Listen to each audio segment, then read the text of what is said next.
علی بھائی، آج کا پہلا سوال ہے 10 محرم الحرام 1442 ہجری کے ایک جلوس کی لائیو ویڈیو چلاتے ہوئے 24 نیوز پر ایک شیعہ مولانا صاحب کی گستاخانہ بدوا بھی نشر ہو گئی، جس میں وہ سرعام حضرت ابو سفیان رضی اللہ تعالیٰ رضی عنہ اللہ اور تعالیٰ حضرت عنہ معاویہ رضی اللہ تعالیٰ عنہ پر رضی لعنت اللہ بھیج رہا تعالیٰ تھا، نعوذ باللہ من ذالک۔ نعوذ چنانچہ باللہ۔ پیمرا کی جانب سے اس نیوز چینل کے خلاف کارروائی بھی عمل میں لائی گئی، لیکن اس واقعے کی باز گشت سوشل میڈیا پر تھمنے کا نام نہیں لے رہی۔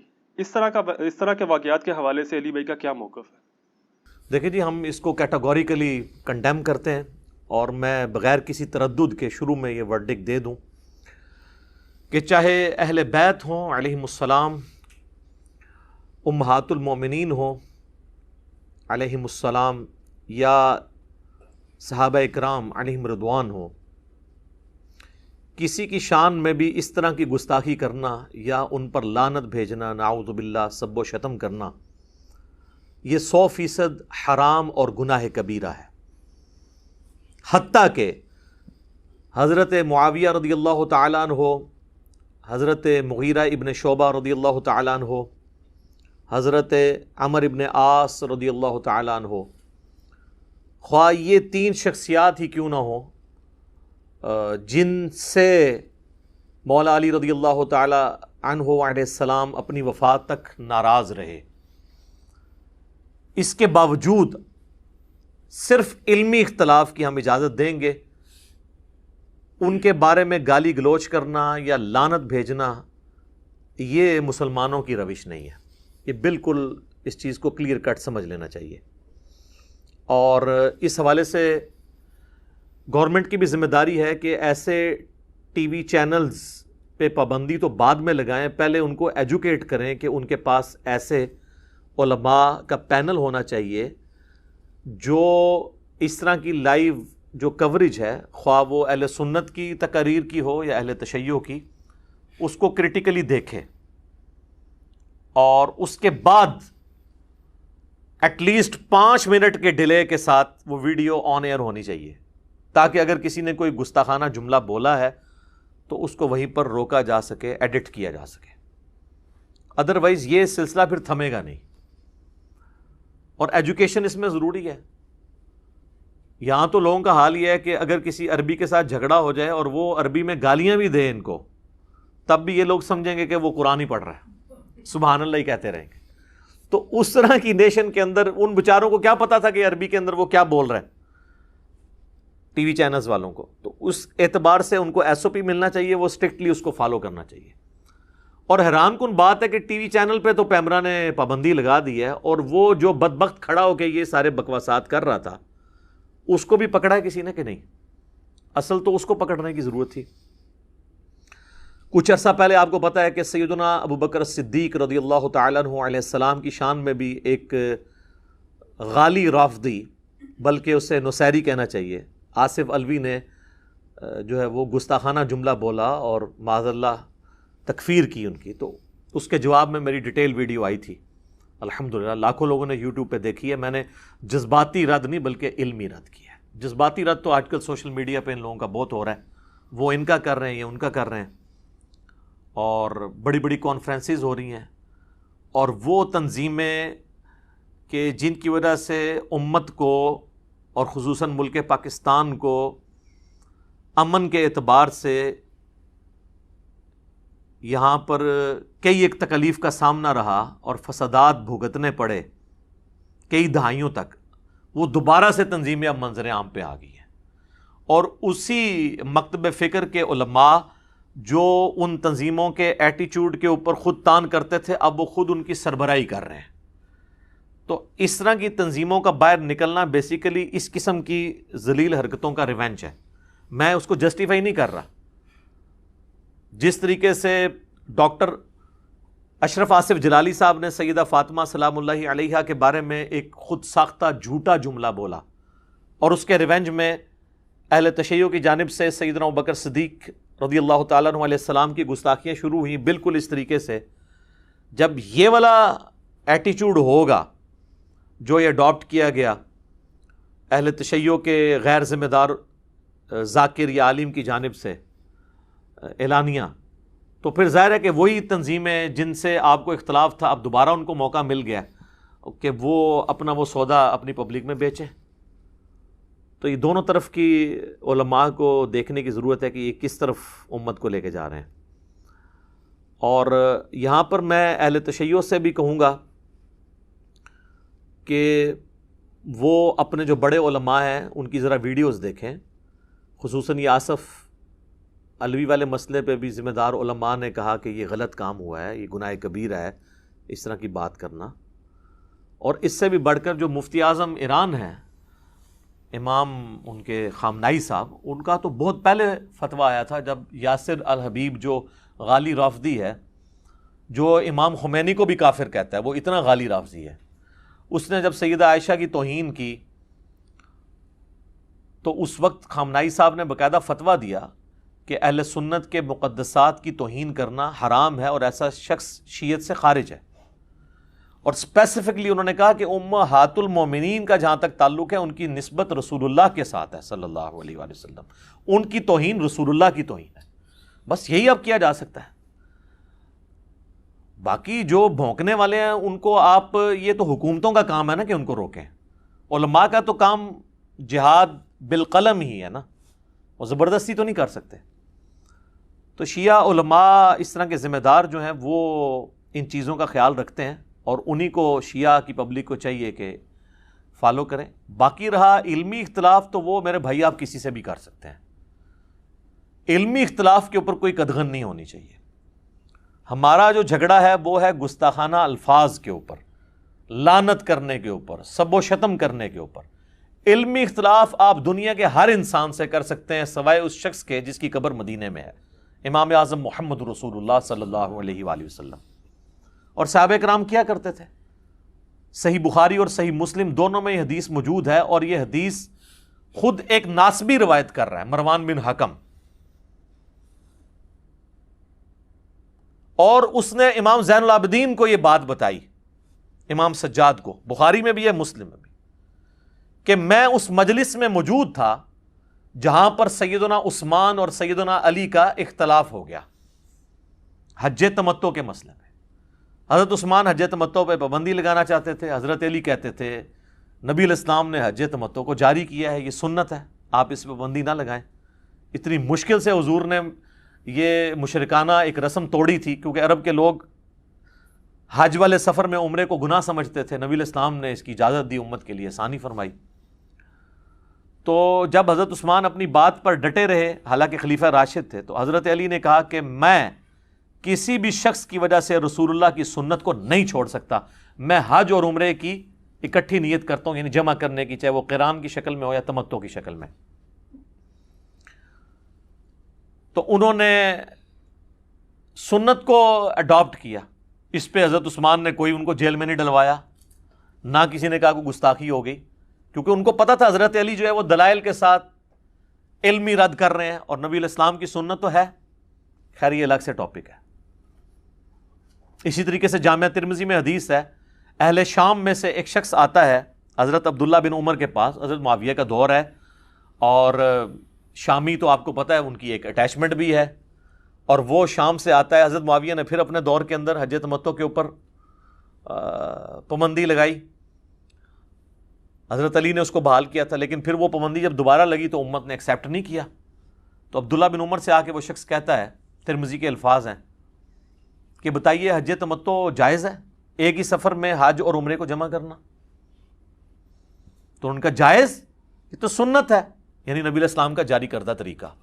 اگرچہ آپ نے قران کیا لیکن وہ بھی ایک حج اور عمرے کو جمع کرنے کی شکل ہے. تو اس نے آگے سے کہا کہ آپ کے والد حضرت عمر تو اس سے منع کرتے تھے. تو انہوں نے کہا بتاؤ کسی چیز کو نبی صلی اللہ علیہ وآلہ وسلم جاری فرمائیں اور حکم دیں اپنے اصحاب کو, اور میرے والد اس کی مخالفت میں کوئی بات کریں, تو میرے باپ کی بات مانی جائے گی یا رسول اللہ کی صلی اللہ علیہ وآلہ وسلم؟ اس نے کہا جی نبی صلی اللہ علیہ وآلہ وسلم کی بات مانی جائے گی. تو انہوں نے کہا پھر نبی صلی اللہ علیہ وآلہ وسلم نے حج تمتع کا حکم دیا. یہ ایک الگ سے ٹاپک ہے, اس طرح کے اور کئی ایک اختلافی موضوعات ہیں. مسئلہ نمبر 197 میرا یوٹیوب پہ ریکارڈڈ موجود ہے, وہ آپ دیکھ سکتے ہیں. اماموں کی گستاخی کا الزام, یہ تو اماموں کو لے کے بیٹھے ہوئے ہیں نا, ہم تو بتا رہے ہیں خلفائے راشدین سے صحابہ اکرام اختلاف کر لیتے تھے علمی دلائل کی روشنی میں. وہ خلفائے راشدین جن کے بارے میں ابو داؤد ترمذی ابن ماجہ میں حدیث ہے, مشکات میں بھی آپ کو مل جائے گی حدیث, علیکم بسنتی و سنت الخلفاء الراشدین المہدیین, تم پر میری سنت اور میرے خلفائے راشدین ہدایت یافتہ کی سنت لازم ہے. سیدنا ابو بکر, عمر, عثمان, علی اور حسن ابن علی کے بھی 6 مہینے شامل کر لیں رضی اللہ عنہم اجمعین وعلیہم السلام اجمعین. تو باقی لوگوں سے تو اختلاف رائے ہو سکتا ہے, بلکہ شاہ ولی اللہ دہلوی جن کو بریلوی, دیوبندی, اہل حدیث سب کانٹیننٹ میں تینوں جو سنیت کے ٹھیکیدار بنے ہوئے ہیں اور دعوے دار, وہ اپنا امام مانتے ہیں. ان کی شعراء آفاق تصنیف عربی میں جو ہے حجت اللہ البالغہ اردو ترجمہ ہو چکا ہے, اس میں انہوں نے چاروں اماموں کے اقوال پہ ایک پورا چیپٹر باندھا ہے. اس میں انہوں نے امام مالک کا قول نقل کیا ہے کہ امام مالک کہا کرتے تھے کہ اس دنیا میں سوائے رسول اللہ کے صلی اللہ علیہ وآلہ وسلم کوئی ایسا شخص نہیں جس کی ہر بات مقبول ہو اور کوئی بات مردود نہ ہو. اور نبی علیہ السلام کی قبر مبارک کی طرف اشارہ کر کے وہ کہا کرتے تھے کہ اس صاحب قبر صلی اللہ علیہ وآلہ وسلم کے سوا کوئی ایسا شخص نہیں ہے کہ جس سے آپ اختلاف نہ کر سکتے ہوں سوائے آپ صلی اللہ علیہ وآلہ وسلم کے. تو یہ ہے مسلمانوں کی دین کی جڑ اور بنیاد. اب یہاں پر میں اہل تشیع عام سے بھی کہوں گا کہ علی کے شیعہ بنیں, بنو امیہ کے شیعہ نہ بنیں. سیدنا علی کی یہ تعلیمات نہیں ہیں جو آپ لے کر چل رہے ہیں. آپ اپنی کتابوں کی طرف رجوع لے کر آئیں جو ہم آپ سے عرض کرتے رہتے ہیں کہ مرنے سے پہلے اے مسلمان کر لے اس پہ غور, کتابوں کا خدا اور ہے, بابوں کا خدا اور. کہنے کو تو دین سب کا اسلام ہے, لیکن کتابوں کا جہاں اور ہے, بابوں کا جہاں اور. بکش مسلم بنے. تو کسی نے علی کا شیعہ بننا ہے تو کتابی شیعہ بنے, بابی شیعہ نہ بنے. کتابوں کے شیعہ اور ہیں, بابوں کے شیعہ اور. کتابوں کے شیعہ اور ہیں اور ذاکروں کے شیعہ اور. تو یہ غور کریں ذرا. تو اس کانٹیکسٹ میں شیعہ مکتب فکر کو 2 ریفرنسز کوٹ کروں گا اسی کانٹیکسٹ کے اندر, لیکن اس سے پہلے ایک دفعہ دروشی پڑھ لیں. اللہم صلی علی محمد وعلی آل محمد کما صلیت علی ابراہیم وعلی آل ابراہیم انک حمید مجید. اللہم بارک علی محمد وعلی آل محمد کما بارکت علی ابراہیم وعلی آل ابراہیم انک حمید مجید. آمین. میرے بھائیو, یہ دونوں ریفرنسز ان کی شعراء آفاق تصنیف جس کو وہ فالو بھی کرتے ہیں, اس کا ذکر بھی کرتے ہیں, نہج البلاغہ, سیدنا مولا علی رضی اللہ تعالیٰ عنہ علیہ السلام کے خطبات اور ان کے مکتوبات کا مجموعہ ہے. اس کے اوپر الگ سے میری کئی ویڈیوز ریکارڈڈ ہیں.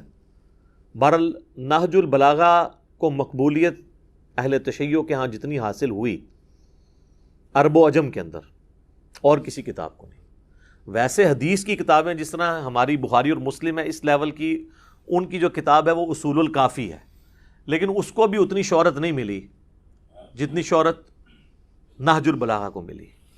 یہ میرے بھائیو نہج البلاغہ اب نئی پرنٹ ہو کے آئی ہے, بڑی خوبصورت کمپوزنگ میں, مجھے گفٹ بھیجی ہمارے ایک دوست نے. تو اس سے میں نے 5 ریفرنسز, پچھلے دنوں بھی میری ویڈیو ریکارڈ ہوئی تھی سیدنا ابوبکر صدیق رضی اللہ تعالیٰ عنہ علیہ السلام کی گستاخی جو کی تھی ایک نصیریہ ذاکر نے, اس کے رد میں, تو میں نے اس میں حوالہ اس میں بھی دیا تھا اسی سے, اور آج بھی میں اس سے 2 ریفرنسز دوں گا. پہلا ریفرنس جو ہے وہ نہج البلاغہ سے خطبہ نمبر ہے 204 مولا علی کا, اور یہ مفتی جعفر حسین صاحب رحمہ اللہ تعالیٰ فوت ہو چکے ہیں. ان کا یہ ترجمہ ہے, شیعہ کے ایک اتھینٹک علماء میں سے ایک بڑی پرسنالٹی تھے. تو آپ دیکھیں اس خطبے کا عنوان کیا ہے, وَقَدْ سَمِعَ قَوْمًا مِّنْ أَصْحَابِهِ يَسُبُّونَ أَهْلَ الشَّامِ أَيَّامَ حَرْبِهِمْ بِصِفِّينَ. اور جب مولا علی علیہ السلام نے اپنے ساتھیوں کو سنا کہ وہ جنگ کے دوران اہل شام یعنی حضرت معاویہ رضی اللہ تعالیٰ عنہ کی پارٹی پر سب و شتم کر رہے تھے, جنگ کے دنوں میں جب آپ نے تلوار اٹھا لی تو باقی چیزیں تو چھوٹی ہوگی، لیکن اخلاقیات سے نہیں کسی کو گرنا چاہیے. تو اس پہ پھر مولا علی کا خطبہ ہے. میں تمہارے لیے اس چیز کو پسند نہیں کرتا کہ تم گالیاں دینے لگو. یہ ہے علی کے شیعہ جو مولا علی کو فالو کریں گے. اگر تم ان کے کرتوت کھولو اور ان کے صحیح حالات پیش کرو تو یہ ایک ٹھکانے کی بات ہے اور عذر تمام کرنے کا صحیح طریقہ کار ہوگا. یعنی علمی طریقے سے رد کرو، گالی دینے سے کیا ملے گا؟ تم گالم گلوچ کے بجائے یہ کہو خدایا ہمارا بھی خون محفوظ رکھ اور ان کا بھی، اور ہمارے اور ان کے درمیان اصلاح کی صورت پیدا کر اور انہیں گمراہی سے ہدایت کی طرف لا تاکہ حق سے بے خبر حق کو پہچان لیں اور گمراہی اور سرکشی کے شیدائی اس سے اپنا رخ موڑ لیں. یہ ہے میرے بھائیوں ایک طریقہ پازیٹیو چیزوں کو ہائی لائٹ کرنے کا. اور مزے کی بات بتاؤں، اسی سے ملتا جلتا خطبہ اہل سنت کے ہاں آپ کو المستدرک للحاکم میں مل جائے گا. انٹرنیشنل نمبر کے مطابق 8658 نمبر حدیث ہے جس میں مولا علی کے الفاظ ہیں کہ اہل شام کو گالی مت دو بلکہ ان کے کرتوتوں کو برا کہو، یا ان میں جو برے لوگ ہیں ان کو برا کہو، ان کو گالی مت دو. تو یہ نہج البلاغہ میں بھی خطبہ آ گیا اور المستدرک للحاکم کے اندر بھی آ گیا. اچھا، دوسرا ریفرنس وہ ہے مولا علی رضی اللہ تعالیٰ عنہ علیہ السلام نے ایک مکتوب لکھا تھا معاویہ ابن ابی سفیان کے نام. یہ خط نمبر ہے مکتوب نمبر 6. اچھا، یہ جو میں آپ کو نمبرنگ بتا رہا ہوں یہ پوری دنیا میں سٹینڈرڈ ہے، عربی میں، فارسی میں، اردو میں. ایون جتنے ورژن آپ کو ملیں گے پرنٹنگ والے سب میں نمبرنگ یہی ہوگی، خطبوں کی اور مکتوب کی. یہ خط ہے. یہ خط انہوں نے لکھا ہے جب حضرت معاویہ نے خلیفہ وقت کی بیعت سے انکار کیا، امام وقت کے خلاف بغاوت کی، تو اس میں حضرت علی نے ان کو سمجھانے کے لیے کیا لکھا؟ جن لوگوں نے ابو بکر، عمر اور عثمان کی بیعت کی تھی انہوں نے میرے ہاتھ پر اسی اصول کے مطابق بیعت کی ہے جس اصول پر وہ ان کی بیعت کر چکے تھے. یعنی مولا علی یہ کہہ رہے ہیں کہ میری خلافت کی دلیل یہ ہے کہ جس اصول پہ خلفائے ثلاثہ کی بیعت ہوئی ہے، جن اصحاب نے کی ہے، اسی اصول کے اوپر میری بیعت ہوئی ہے جن پہ خلفائے ثلاثہ کی ہوئی تھی. اچھا، بعض شیعہ کہتے ہیں یہ انہوں نے بیسیکلی الزامی جواب کے طور پہ حضرت معاویہ کو کہا تھا. اس کا یہ مطلب نہیں کہ وہ خلفائے ثلاثہ کی بیعت کو درست سمجھتے تھے، نہ، یہ آپ نے غلط رزلٹ نکالا ہے. یہ مکتوب خود اپنی حفاظت کرے گا کہ آپ اپنا لقمہ اس کے منہ میں نہیں ڈال سکتے. آگے جا کے مولا علی کہیں گے کہ وہ اصحاب جنہوں نے 3 خلفاء کو چنا تھا اور مجھے بھی چنا ہے، ان کا چننا اس میں اللہ کی خوشنودی ہے اور ان اصحاب کی مخالفت اللہ کی مخالفت ہے. تو بات ہی ختم ہو گئی. اب آپ جتنی مرضی اپنی پبلک کو کہانیاں کرواتے رہیں، باطل تو نہیں داخل ہو سکتا. اب وہ کیا کہتے ہیں؟ اور اس کی بنا پر جو حاضر ہے اسے پھر نظر ثانی کا حق نہیں، اور جو بر وقت موجود نہ ہو اسے رد کرنے کا اختیار نہیں، اور شورا کا حق صرف مہاجرین اور انصار کو ہے، اور اگر وہ کسی پر ایکا کر لیں اور اسے خلیفہ سمجھ لیں تو اسی میں اللہ کی رضا اور خوشنودی سمجھی جائے گی. اب جو کوئی اس کی شخصیت پر اعتراض یا نیا نظریہ اختیار کرتا ہوا الگ ہو جائے تو اسے وہ سب اسی طرح واپس لائیں گے جدھر سے وہ منحرف ہوا ہے.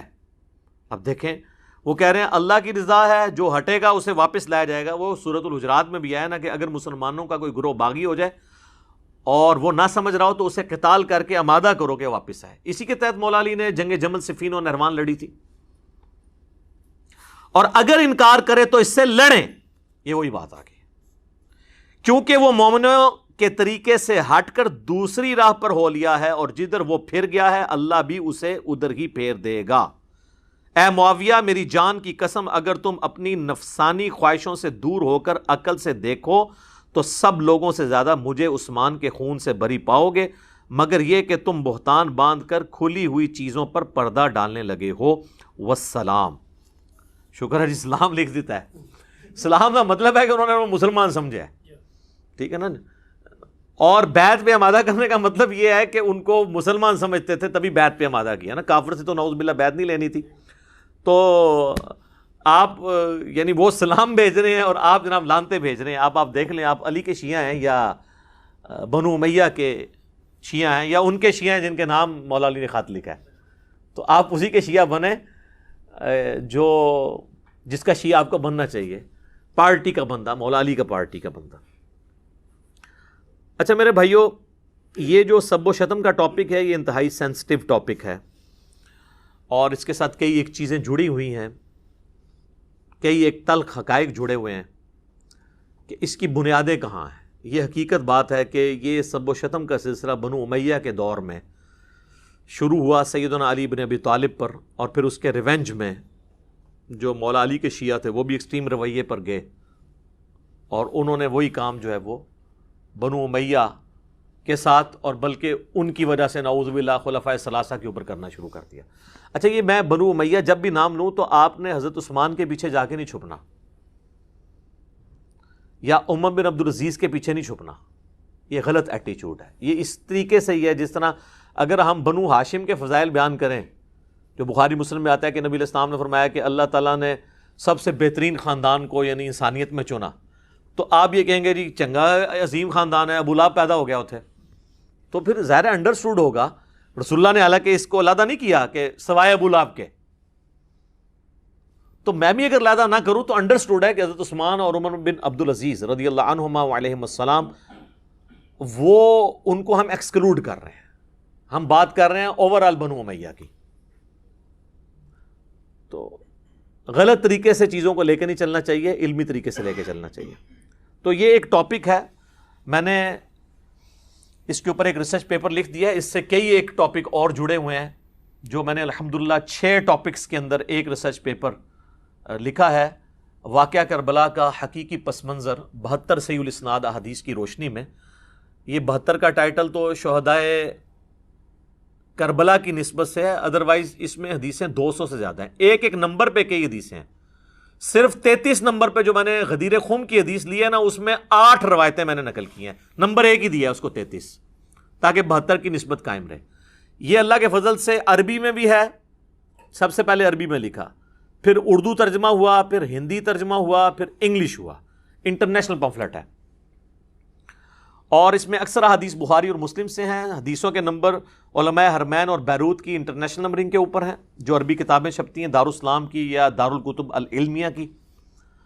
اور اس ریسرچ پیپر میں بخاری مسلم کے علاوہ جو حدیث کی کتابیں ہیں، ان میں نے ہر حدیث کی کتاب میں جو حدیث تھی اس کے اوپر دور حاضر کے بڑے محققین کی تحقیم لگائی ہے. شیخ البانی کی، شیخ زبیر لزئی کی، شیخ شعیب ارناؤت کی رحمہم اللہ اجمعین. اور بخاری مسلم جو ہے وہ تو ویسے صحیح ہیں نا. یہ 6 ٹاپک کیا تھے؟ نمبر 1، منہج نبوی پر قائم خلافت راشدہ کی صحیح مدت کتنی تھی اور خلافت کے اہل حقیقی خلفائے راشدین کون تھے. دوسرا ٹاپک ہے خلیفہ راشد سے بغاوت بدعت ہے، جنگ جمل، صفین اور نہروان میں سیدنا علی کی حقانیت اور شہادت سیدنا عثمان کے اصلی اسباب. ایک تو آپ کو بتایا گیا نا جعلی عبداللہ ابن سبا، وہ تو بعد کی پیداوار ہے، صرف آل امیہ کو چھپانے کے لیے اس کے کھاتے میں چیزیں ڈال دی. اس میں نے بخاری مسلم سے کھولا ہے، حکمرانوں کی لکھوائی ہوئی تاریخ سے نہیں، حدیث کی کتابوں سے. تیسرا ٹاپک، رسول اللہ صلی اللہ علیہ وآلہ وسلم نے اپنی وفات سے 1 مہینہ قبل مستقبل میں ہونے والے حکومتی بگاڑ سے متعلق غیبی خبریں دے دی تھیں. چوتھا ٹاپک، چوتھے خلیفہ راشد سیدنا علی کے فضائل کا بیان اور ان پر ممبروں سے لعنت کرنے کی بدعت کب اور کس نے ایجاد کی، جو آج کا ٹاپک ہے. بڑے عرصے سے لوگ مجھے کہہ رہے تھے اتنے بھی کوئی سب و شتم تے بھی کوئی ریکارڈنگ کراؤ، آ گئی جی پھر ہوں سامو. پانچواں ٹاپک، حضرت معاویہ رضی اللہ تعالیٰ عنہ کو حکومت مل جانے کے بعد سے بتدریج امت پر کیسی ملوکیت مسلط ہوئی اور اس کا بھیانک نتیجہ کیا نکلا. اور آخری ٹاپک، سیدنا حسین کے فضائل کا بیان رضی اللہ تعالیٰ عنہ اور یزید بن معاویہ کی ملوکیت میں اس کے گورنر عبید اللہ ابن زیاد کے ذریعے مظلومانہ شہادت. یہ 6 ٹاپک اللہ کے فضل سے کور کیے ہیں. سافٹ کاپی آپ فری ڈاؤن لوڈ کر سکتے ہیں ہماری ویب سائٹ اہلسنتپاک.com سے. ہارڈ کاپی آپ مفت منگوا سکتے ہیں. TCS کا آپ کو 300 روپے خرچہ دینا پڑے گا. صرف یہ نہیں، 12 کا پیکج ہے جس میں 9 ریسرچ پیپر ہیں اور 3 اذکار کارڈ ہیں.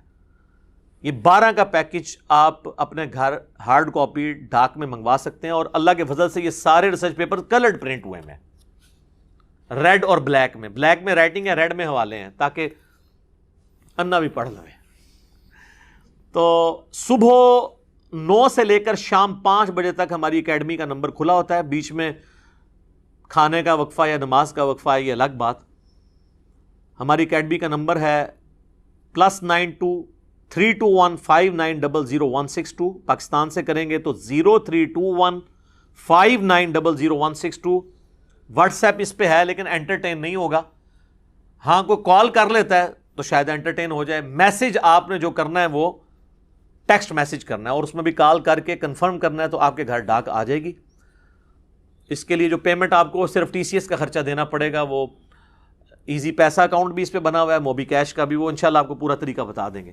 تو آپ ہارڈ کاپی یہ منگوا سکتے ہیں، پڑھیں. اس میں سارے حقائق میں نے احادیث کی کتابوں سے کھولے ہیں، حکمرانوں کی تاریخ سے نہیں. اب رہا یہ ایشو، چونکہ اب چل نکلا ہے، 3 سال سے مجھ پہ زور تھا ہمارے اسٹوڈنٹس کی جانب سے کہ سب و شتم کے ایشو کو ویڈیو میں ریکارڈنگ میں لے کے آئیں.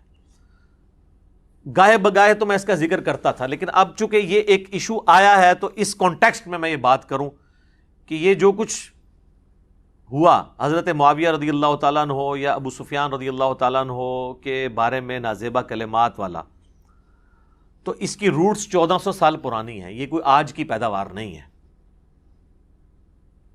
اور اس کے اوپر اجماع ہے کہ بنو امیہ کے دور میں صلح حسن 41 ہجری سے لے کر 99 ہجری تک، آلموسٹ 60 سال تک بنو امیہ کے ممبروں پہ تینوں بر اعظموں کے اندر جمعے اور عیدین کے خطبوں میں سیدنا علی ابن ابی طالب رضی اللہ تعالیٰ عنہ وکرم اللہ وجہ الکریم وعلیہ السلام پر سب و شتم کیا جاتا تھا. اور اس پہ کوئی دوسری رائے نہیں ہے. یہ تو ضرور رائے ہے کہ حضرت معاویہ کے حکم سے ہوتا تھا یا ان کے چیلے خود سے کرتے تھے، اور وہ بھی ظاہر ہے کہ ایک آنکھیں بند کرنے والی بات ہے. یہ تو اسی طریقے سے ہے کوئی شخص کہ جی لال مسجد میں جو کچھ ہوا وہ پرویز مشرف کو تو نہیں پتا تھا، نیچے پتہ نہیں کوئی کر گیا، تو وہ آپ نے ویسے آنکھ بند کرنی تو علیحدہ کریں. بال حدیثیں کیا کہتی ہیں وہ انشاءاللہ آپ کو پتہ چل جائے گا کہ کون کروا رہا تھا اور کس کے کرنے سے ہو رہا تھا.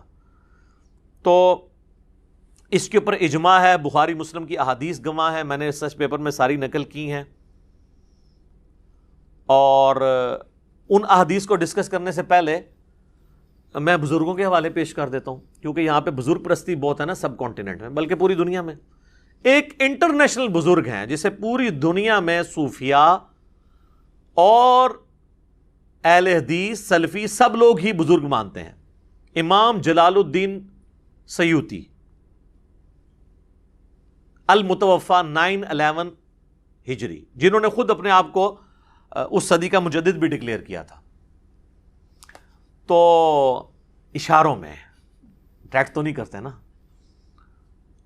انہوں نے اشاروں میں کیا، پچھلوں نے ان کو مان لیا. آپ پوچھ لیں ذرا بریلوی دیوبندیوں سے کہ کون ہے مجدد، تو وہ کہیں گے جی وہ جلال الدین سیوطی ہیں. انہوں نے کئی بلکہ اسلام کی تاریخ کے اندر چند ایک بڑے مصنفین جنہوں نے بے شمار کتابیں لکھی ہیں، جس طرح امام بیہقی ہیں، امام غزالی ہیں، اسی طریقے سے جلال الدین سیوطی بھی ایک بڑا رائٹر ہے. دنیا جان کے ہر ٹاپک پہ ان کی آپ کو تحریریں ملیں گی. ایک کارنامہ ان کا یہ ہے کہ صرف ایک جلد کے اندر انہوں نے تاریخ الخلفاء لکھی ہے. یہ اپنے دور تک سارے حکمرانوں کی تاریخ لکھی. سیدنا ابوبکر صدیق سے لے کر شروع ہوئے خلفائے راشدین، اس کے بعد بنو امیہ، بنو عباس، پھر اسی طریقے سے ایوبیوں کی حکومت، اور مختلف جو دنیا میں مسلمان جہاں جہاں حکمران تھے نا ان کے ساروں کے. اس کو پڑھ کے یہ 1995 میں نے پڑھی تھی جب میں انجینئرنگ یونیورسٹی میں فرسٹ ایئر کا اسٹوڈنٹ تھا. تو مجھے کئی دن تک جو ہے نا وہ صحیح طریقے سے نیند بھی نہیں آتی تھی کہ ہمارے حکمران یہ کچھ کرتے رہے، ہمیں تو کوئی اور ہی کہانیاں کروائی گئی تھی. ان کی بڑی نیکی ہے کہ انہوں نے ایک جلد کے اندر یہ آلموسٹ 600 صفحوں کی کتاب ہے، پورے 600 صفحے.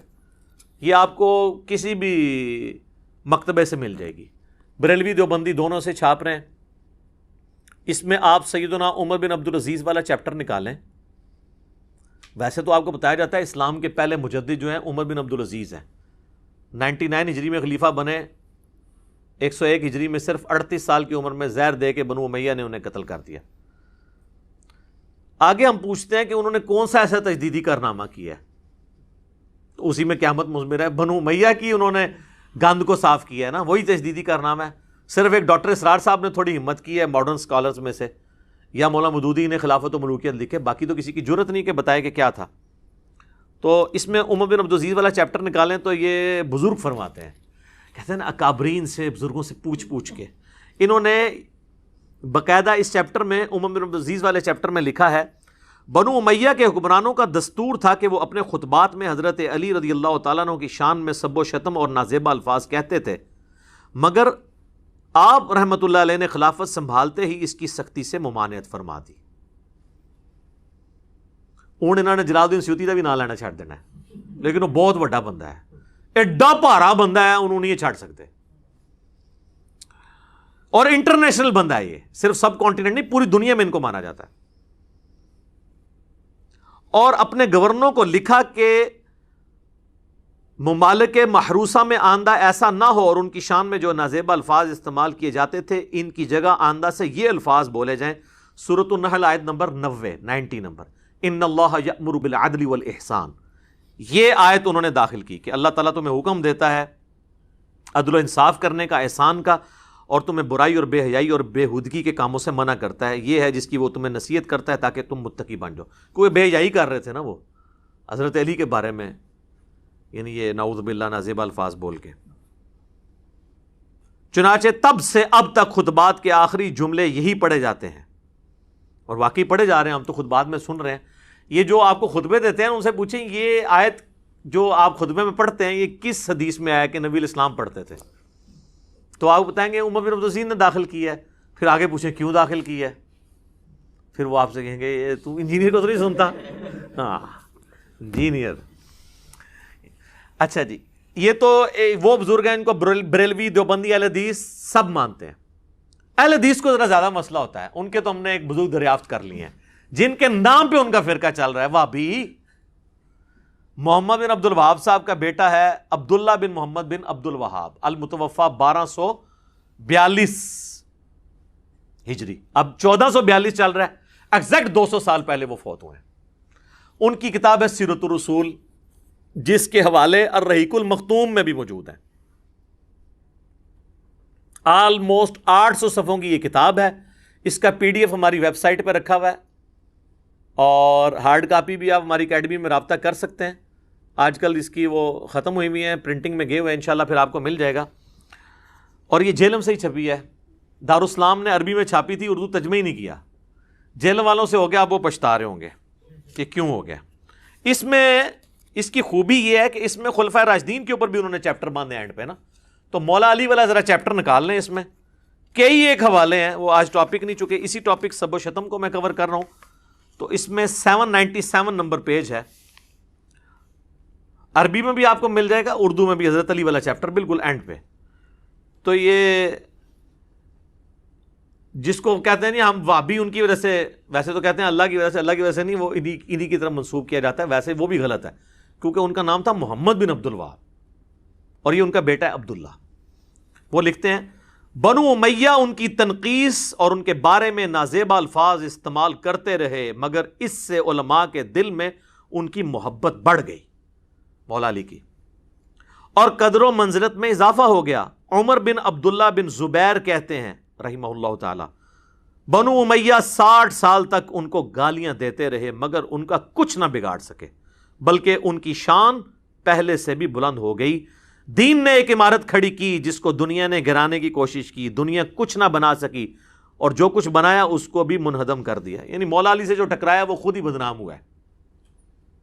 آپ دیکھ لیں, بنو امیہ نے 60 سال تک لعنت کی ہے نا, 1400 سال سے لعنتیں کھا رہے ہیں. یعنی میں یہ نہیں کہہ رہا کہ وہ جو لعنتیں کر رہے ہیں وہ صحیح کر رہے ہیں, یہ یعنی ایک مکافات عمل والا مسئلہ ہے. تو وہ اپنی کیتیاں آگے آئی ہیں. دوسرے الفاظ میں وہ پنجابی میں کہا جاتا ہے نا, اپنے کیے ہوئے اعمال آگے ہیں. میں اس کو جسٹیفائی نہیں کر رہا, لیکن ان کو سوچنا چاہیے کہ یار یہ بھی ہو جاتا ہے. دنیا مکافات عمل کا نام ہے, یہاں پہ ایسا ہو جاتا ہے. تو یہ 2 حوالے ہو گئے بزرگوں کے. اس دور میں انٹرنیشنل لیول کے اوپر مسلمانوں میں جینیس پرسنالٹی ہیں مولانا مودودی رحمہ اللہ تعالی.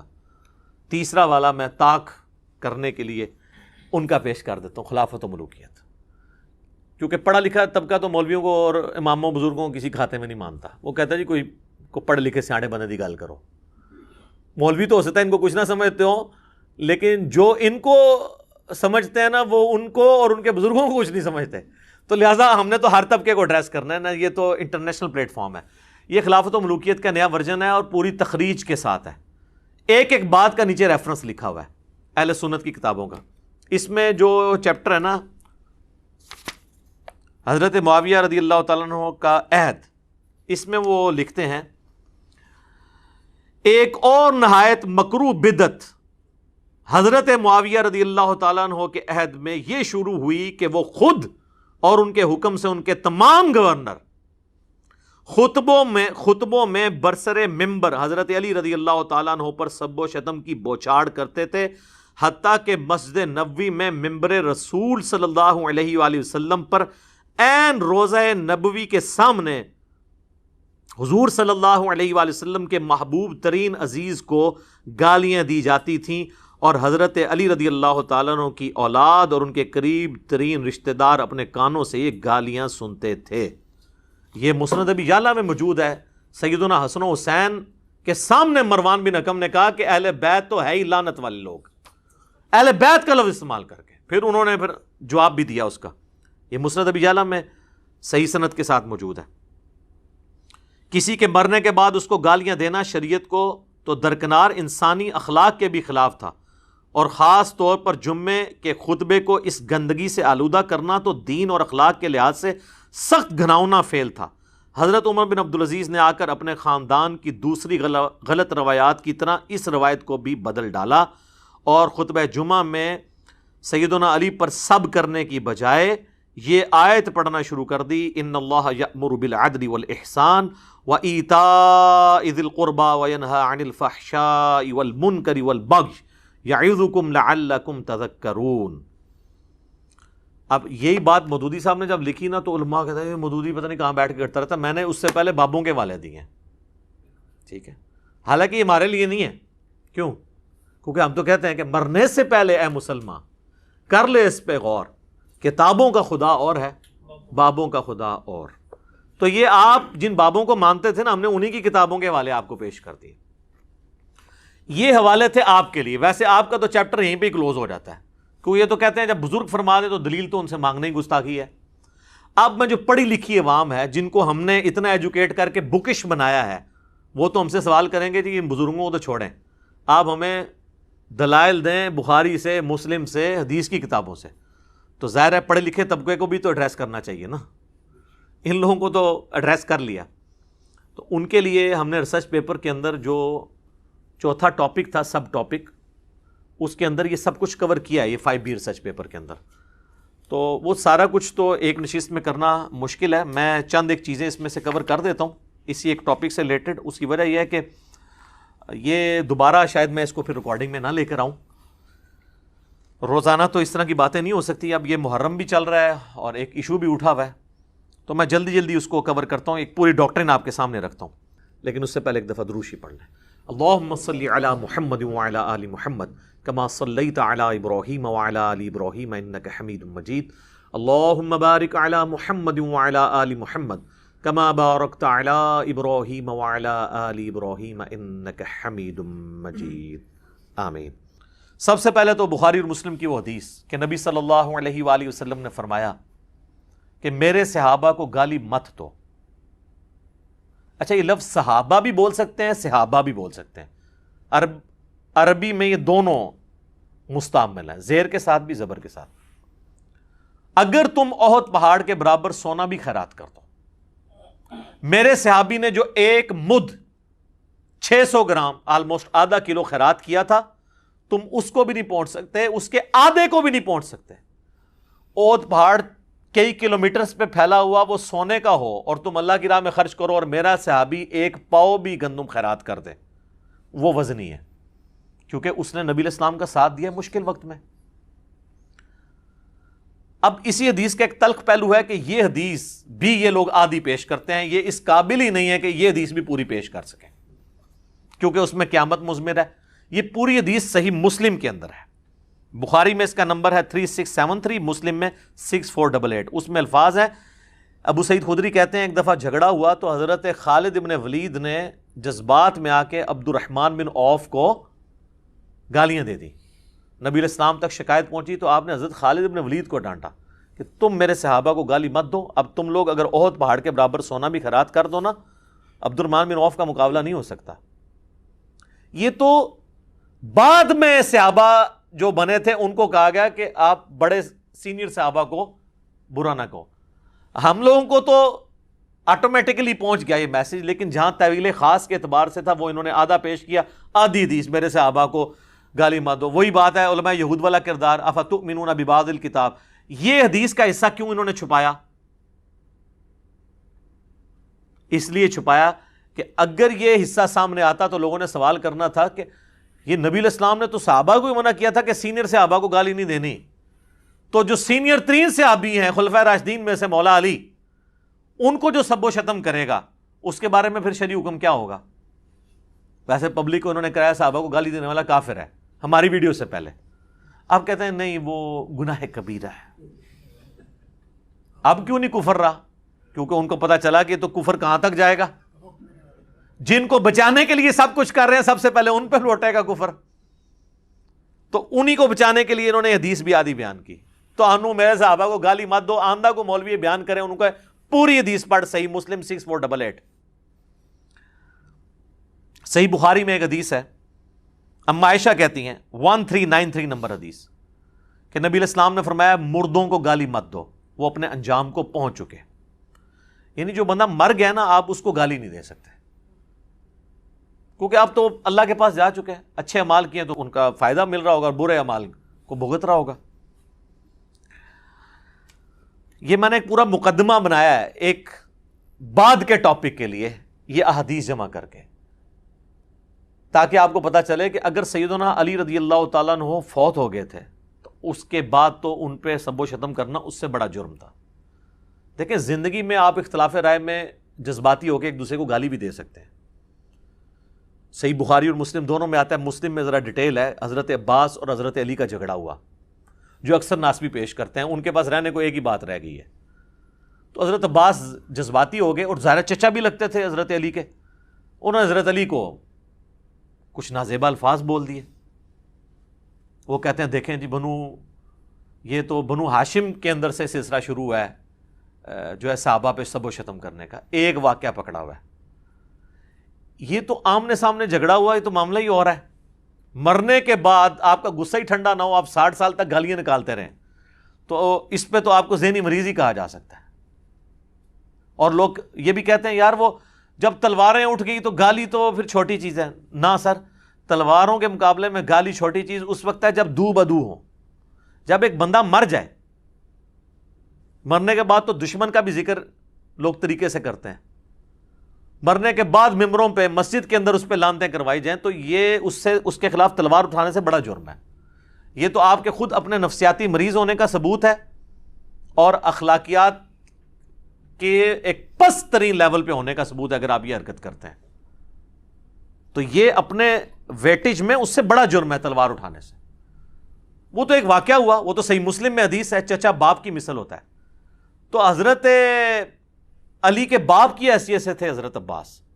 باپ اگر اپنے بیٹے کو غصے میں گالی دے لے اور ایک دفعہ دے لے، یہ تو نہیں کہ حضرت عباس جو ہیں وہ روزانہ ممبر پہ چڑھ جاتے تھے اور حضرت علی پہ سب و شتم کرتے تھے، پھر آگے ان کی اولاد بھی وہ حضرت علی کی وفات کے بعد بھی اپنے باپ کے اس واقعے کو یاد کر کر کے تو جناب ممبروں پہ لعنت کیا کر. نعوذ باللہ. یعنی وہ کہانی کرائیں جو آپ ایکسیپٹ کریں. اس لیے دیکھیں پڑھا لکھا طبقہ کہتا ہے یار علماء میں تو کامن سینس بھی نہیں ہے. پھر کہتے ہیں علماء کی عزت نہیں ہے. یار آپ اپنی عزت کروائیں نا. تو یہ دو چیزوں کو آپ مکس کرتے ہیں. میں ساتھ ساتھ نا ہر چیز کلیئر کر رہا ہوں. کوئی چیز رہ گئی نا آپ نے اینڈ پہ مجھے یاد کرا دیں. تسی بھی بڑے ایکسپرٹ ہو تو میں کوشش کریں کوئی شہر ہوئے نا کوئی دوبارہ تو ریکارڈنگ نہیں میں نے کروانی. اچھا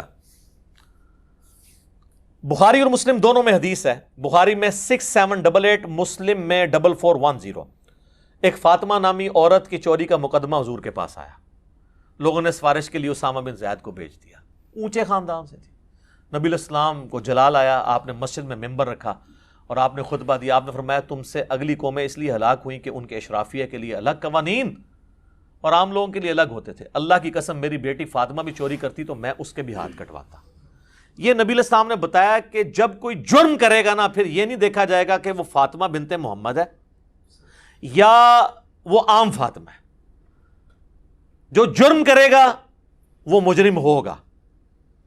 تو اگر سیدہ فاطمہ کے بارے میں نبی علیہ السلام یہ بات کہہ رہے ہیں تو جو لوگ فتح مکہ پر معافی مانگ کر مسلمان ہوئے یا طلقاء ہیں اگرچہ وہ صحابی ہیں ان کا مرتبہ تو بہت نیچے ہے نا سیدہ فاطمہ کے مقابلے میں. وہ اگر کوئی غلط چیز کریں گے تو نبی علیہ السلام کا حکم ان پہ بھی ہے جسے فٹ اسے گفٹ. اس سے بھی بڑھ کر جامعہ ترمذی کے اندر حدیث موجود ہے 824. شیخ البانی شیخ زبیر علی دونوں صحیح کہتے ہیں. اہل حدیث کے ہر ممبر سے بیان ہوتی ہے کہ اہل شام میں سے ایک شخص آ کے عبداللہ بن عمر سے پوچھتا ہے یہ حج تمتع جائز ہے؟ وہ کہتے ہیں جائز تو سنت ہے نبی علیہ السلام نے جاری کیا. ان کا آپ کے والد تو منع کرتے تھے. انہوں نے کہا کہ بتاؤ اگر کسی کام کو رسول اللہ جاری کریں صلی اللہ علیہ وآلہ وسلم اور میرا والد اس کی مخالفت کرے تو میرے باپ کی بات مانی جائے گی یا نبی صلی اللہ علیہ وآلہ وسلم کی؟ اس نے کہا نبی علیہ السلام کی. تو آپ فرمایا کہ نبی علیہ السلام حج تمتع کا حکم دیتے تھے تو اب کسی اور کے سرٹیفکیٹ کی ضرورت نہیں ہے. اب آ جائیں میرے بھائیو اس ٹاپک کی طرف. بخاری مسلم میں جو احادیث ہیں سب و شتم کے اوپر میں بنیاد ہی کلیئر کر دوں. مفتی تقی عثمانی صاحب میرے لیے بہت قابل احترام ہیں لیکن انہوں نے اپنی عوام کو اپنے فالورز کو ایک پٹی پڑھا دی کہ یہ جو سب کا لفظ ہے نا اس کا مطلب گالی نہیں ہمیشہ ہوتا تنقید بھی ہوتا ہے. تو پہلے تو میں پھکی والا جواب دیتا ہوں کہ کیا حضرت علی پہ تنقید کرنا ثواب کا کام ہے؟ کیا خلیفہ راشد کے خلاف ایک دوسرے بندے کا تنقید کرنا اور اس سے بغاوت کرنا اور اس کی بیعت نہ کرنا یہ ثواب کا کام ہے؟ آپ تنقید بھی مانا لے لیں تب بھی بات کہاں تک جائے گی؟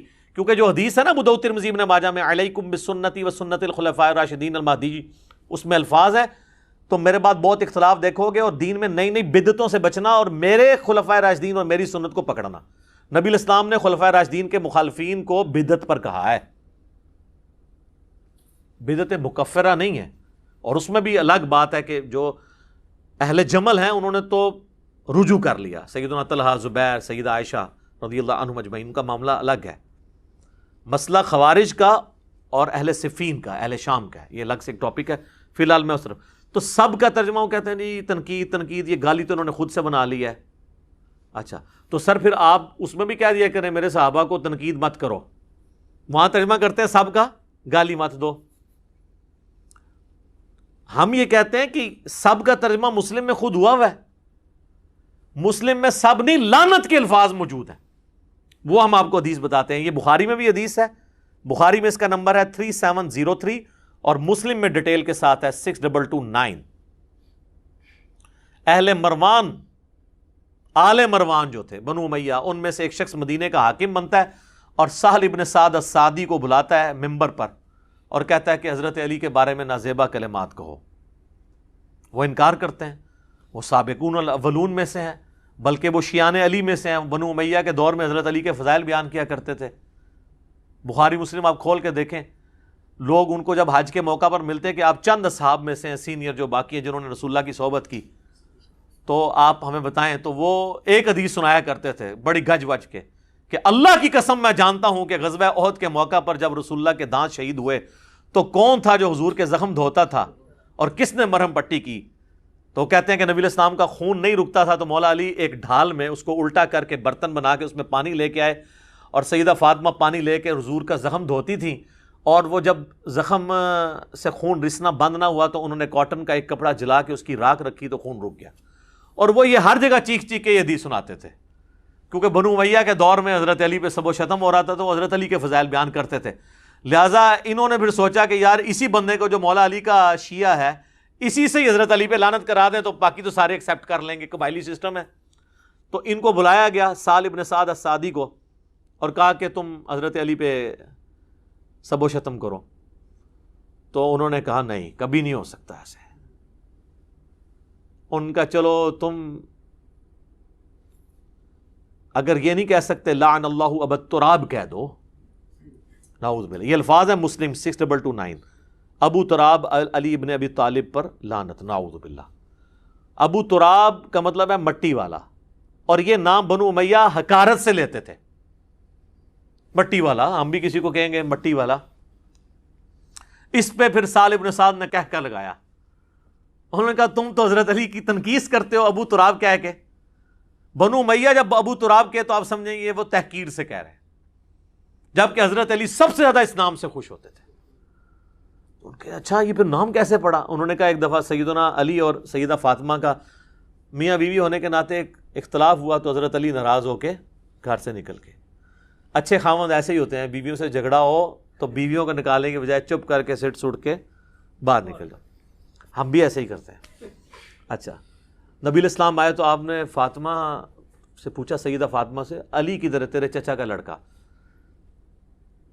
ویسے تو حضرت علی رشتے میں چچا لگتے تھے، لیکن ظاہر اب رشتہ ہو چکا تھا اس لیے چچا کا لڑکا کہا، تو انہوں نے کہا اس طرح ناراض ہو کے چلے گئے۔ تو نبی الاسلام نے ایک صحابی کو بھیجا، ڈھونڈو۔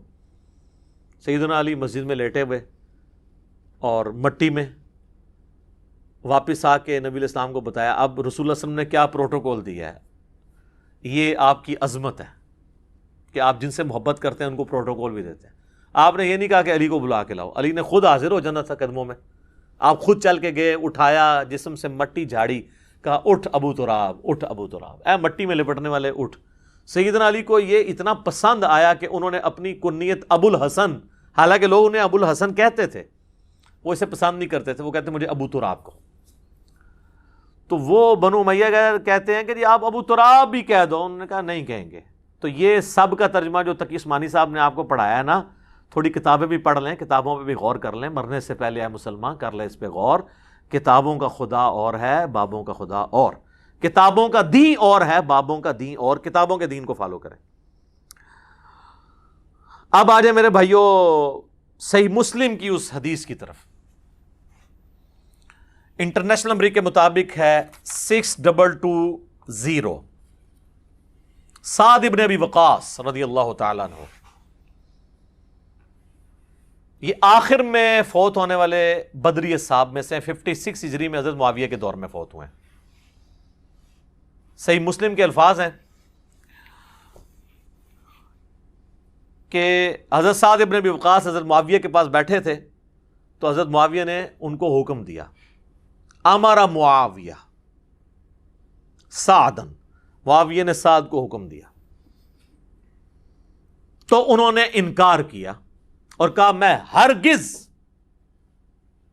پھر اس میں آگے الفاظ ہیں، جب انکار کیا تو حضرت سعد سے حضرت معاویہ نے پوچھا آپ کو کون سی چیز منع ہے کہ آپ ابو تراب پر سب نہیں کرتے؟ یہاں پہ ابو تراب تحقیر کی نیت سے ہے، کیونکہ بنو امیہ ابو تراب۔ تو حضرت سعد ابن ابی وقاص نے فرمایا میں کبھی ابو تراب پر، سیدنا علی پر سب نہیں کروں گا، جو کچھ میں نے رسول اللہ سے ان کی شان میں سن رکھا ہے، خصوصاً 3 باتیں، مجھے تو ان میں سے ایک بھی مل جاتی تو میرے لیے سرخ اونٹوں سے بہتر ہوتا۔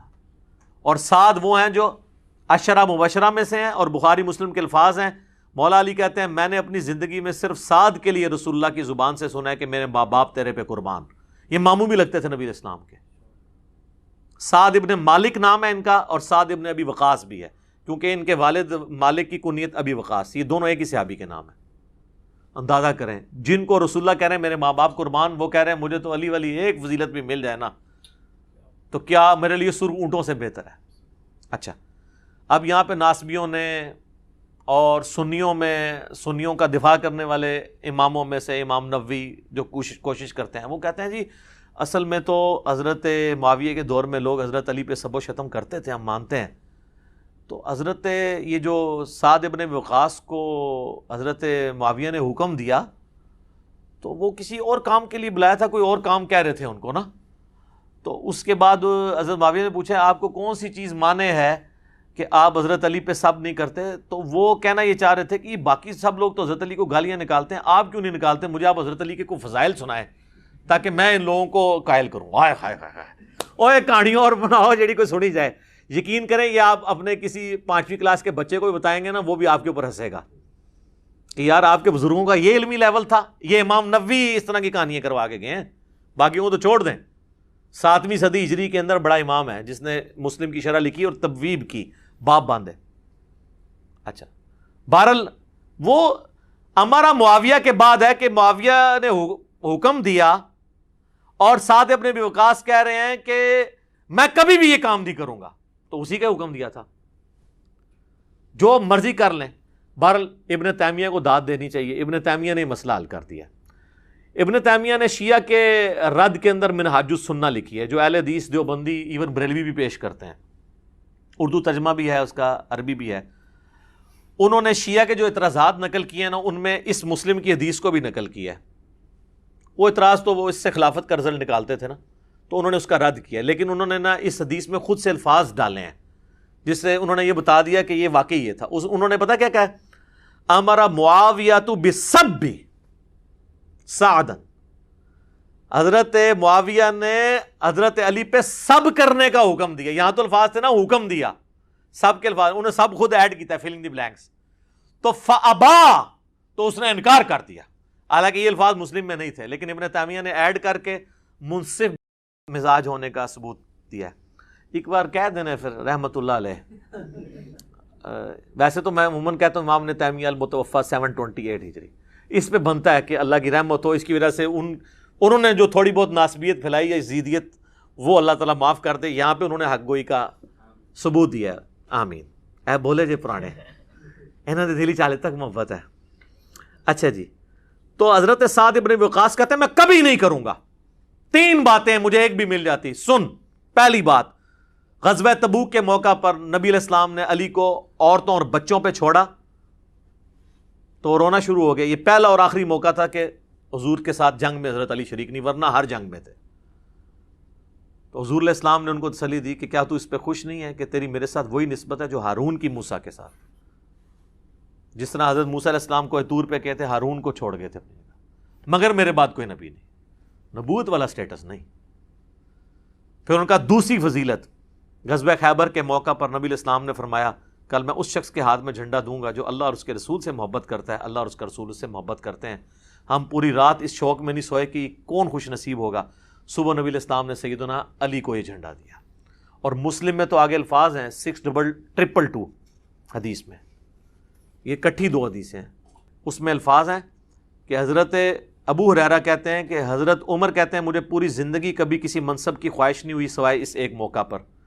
میری خواہش تھی کہ جھنڈا مجھے ملے لیکن علی کو ملا، الحمدللہ. تو اس کے بعد کہتے ہیں کہ اس میں نا کہ شعب چشم تھا، حضور نے لعاب لگایا، شفا ہوئی، اللہ نے پھر فتح دے دی. اور ان کا تیسری فضیلت سن، جب نجران کے عیسائیوں کا وفد آیا تو نبی علیہ السلام نے ان پہ دلائل تمام کیے، تو اینڈ پہ اللہ تعالیٰ نے حکم نازل کیا، سورہ آل عمران آیت نمبر 61 آیت مباہلہ. تو نبی علیہ السلام نے سیدنا حسن، حسین، فاطمہ اور سیدنا علی کو لیا اور کہا اللہم ہؤلاء اہل بیتی، یہ میرے اہل بیت ہیں. تو اب یہ فضیلت تو بہت بڑی تھی. تو حالانکہ نبی علیہ السلام کی 9 بیویاں تھیں، وہ بھی اہل بیت ہیں، اور قرآن میں آیا تھا عورتوں کو لے آؤ، تو نبی علیہ السلام کسی بیوی کو بھی لا سکتے تھے، لیکن آپ حسن و حسین، سیدہ فاطمہ اور سیدنا علی کو لے کر آئے. تو مجھے ان میں سے کوئی ایک بھی فضیلت مل جاتی نا میرے لیے کافی تھی. اچھا، ویسے تو ٹیکنیکلی ابن تیمیہ نے خود ان کو جواب دیا. اسی حدیث کا ایک طریق اسی سند کے اوپر سنن نسائی الکبریٰ کے اندر موجود ہے، جہاں آپ کو ہر معاملہ کلیئر ہو جائے گا کہ یہ اسی کام کرنے کا وہ کہہ رہے تھے.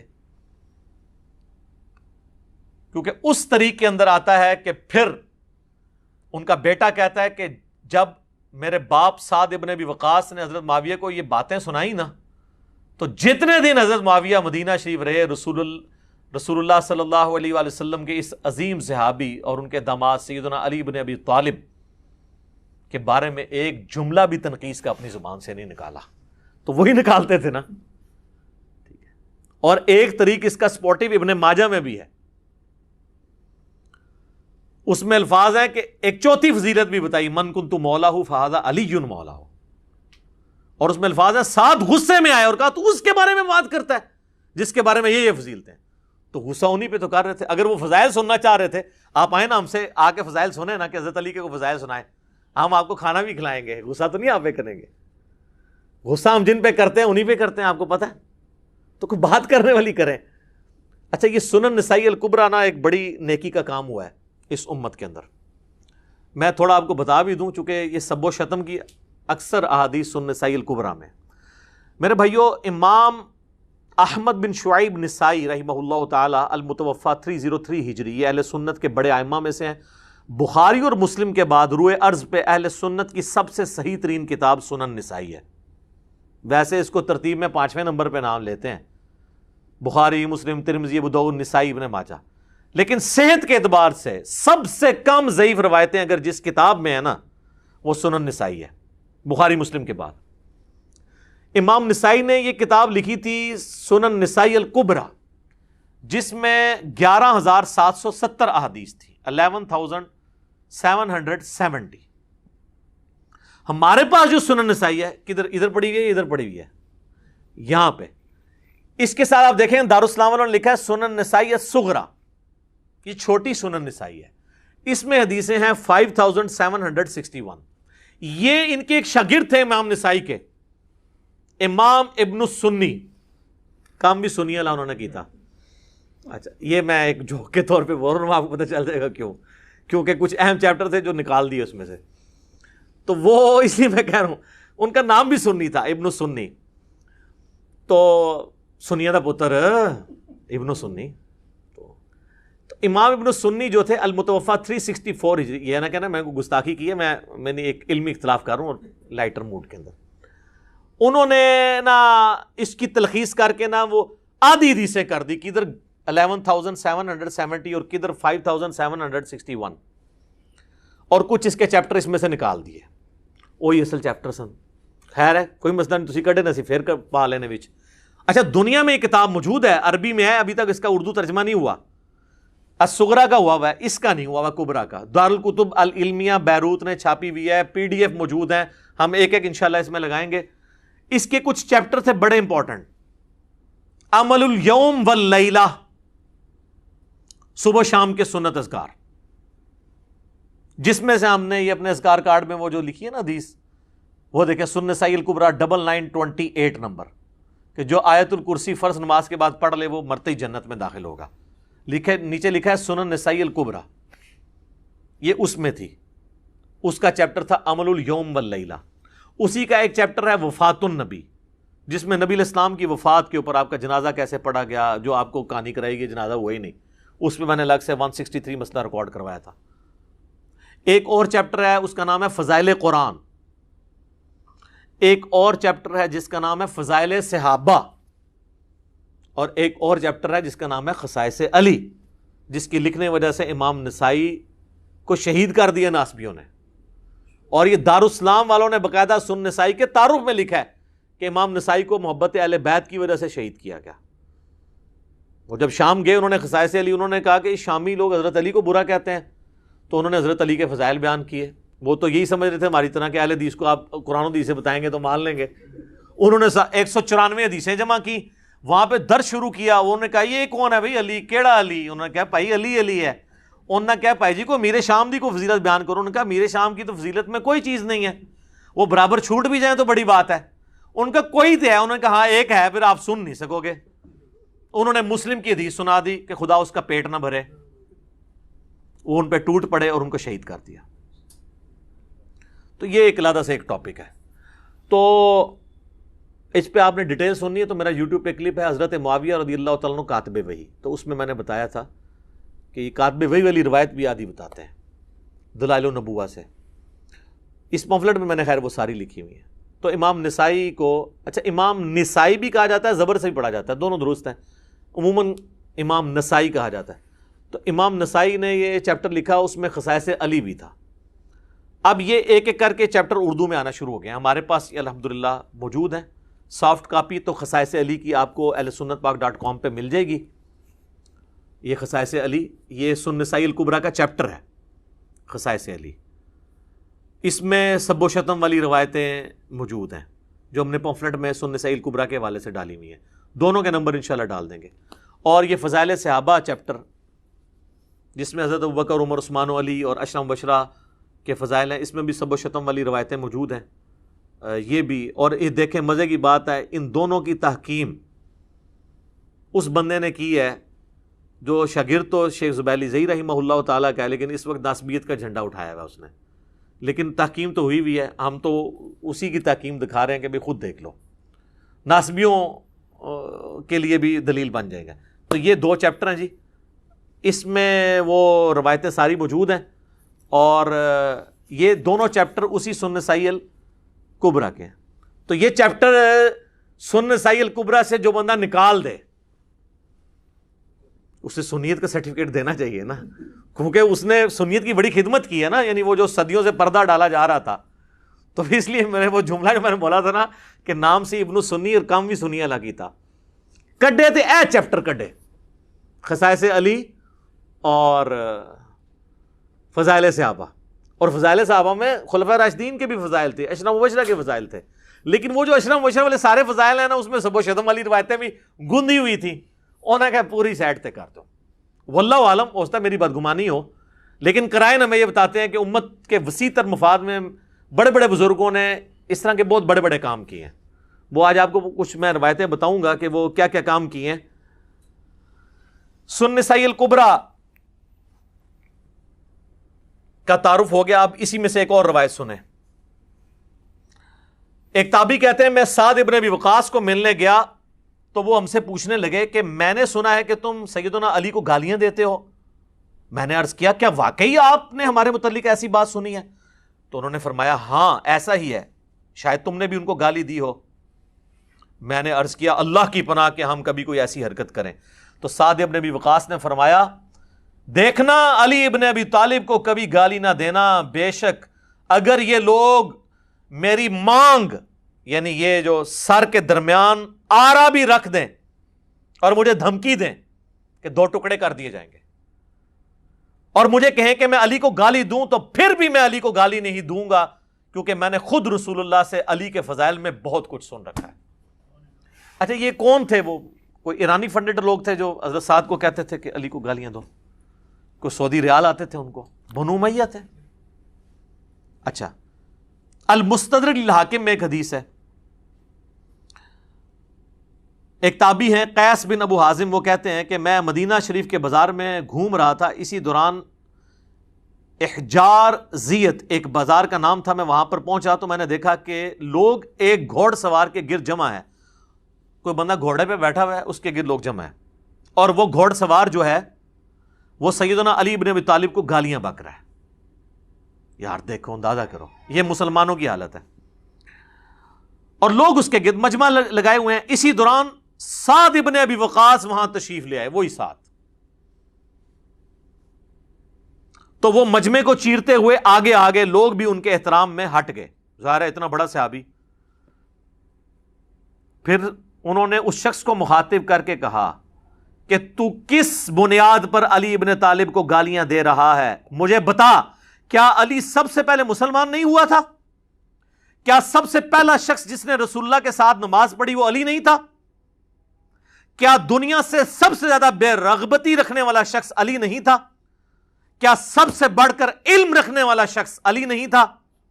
پھر سعد ابن ابی وقاص مزید فضائل ذکر کرتے رہے، حتیٰ کہ فرمایا کہ کیا علی رسول اللہ کی صاحبزادی کے رشتے سے آپ کا داماد نہیں تھا؟ کیا رسول اللہ کے غزوات میں علی آپ کے جھنڈے کو تھام کر سب سے آگے نہیں ہوتا تھا؟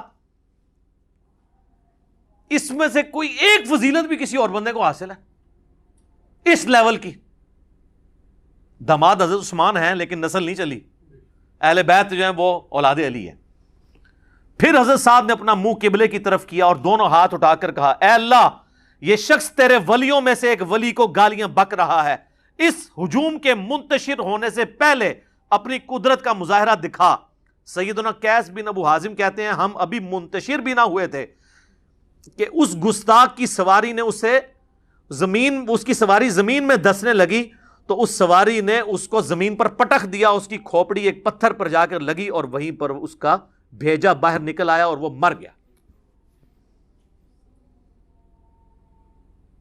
اذانیں شروع ہو چکی ہیں انشاءاللہ، بقیہ کی احادیث اذانوں کے وقفے کے بعد صلی اللہ علیہ وسلم۔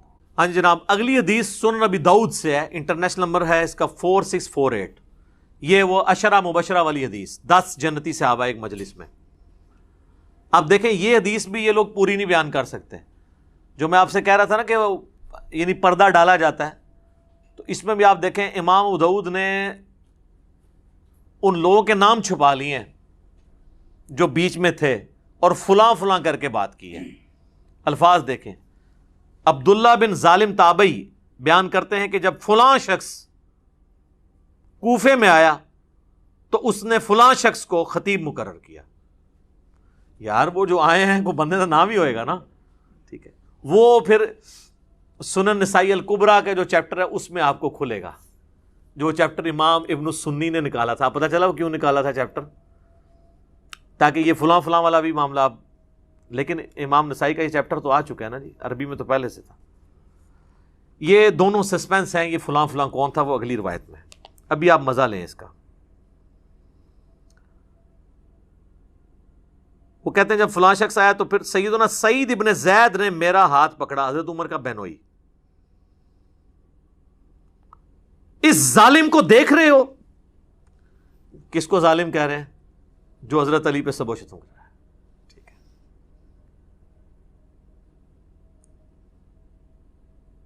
سیدنا عبداللہ بن ظالم تابعی بیان کرتے ہیں کہ پھر سیدنا سعید بن زید نے فرمایا 9 افراد کے بارے میں جنتی ہونے کی گواہی دیتا ہوں, اگر 10ویں کا ذکر کر دوں تو کوئی گناہ کی بات نہیں ہوگی. میں نے پوچھا وہ کون ہے؟ تو انہوں نے فرمایا کہ رسول اللہ صلی اللہ علیہ وآلہ وسلم کوہ ہیرا پر کھڑے ہو کر فرمانے لگے, اے ہیرا پہاڑ تھم جا, تجھ پر اس وقت نبی یا صدیق یا شہید تو موجود ہیں. پھر میں نے پوچھا وہ 9 افراد کون ہیں؟ تو سعید ابن زید نے کہا کہ رسول اللہ صلی اللہ علیہ وآلہ وسلم, ابو بکر, عمر, عثمان, علی, طلحہ, زبیر, سعد ابن ابی وقاص, عبد الرحمن بن عوف. یہ کل 9 ہوئے.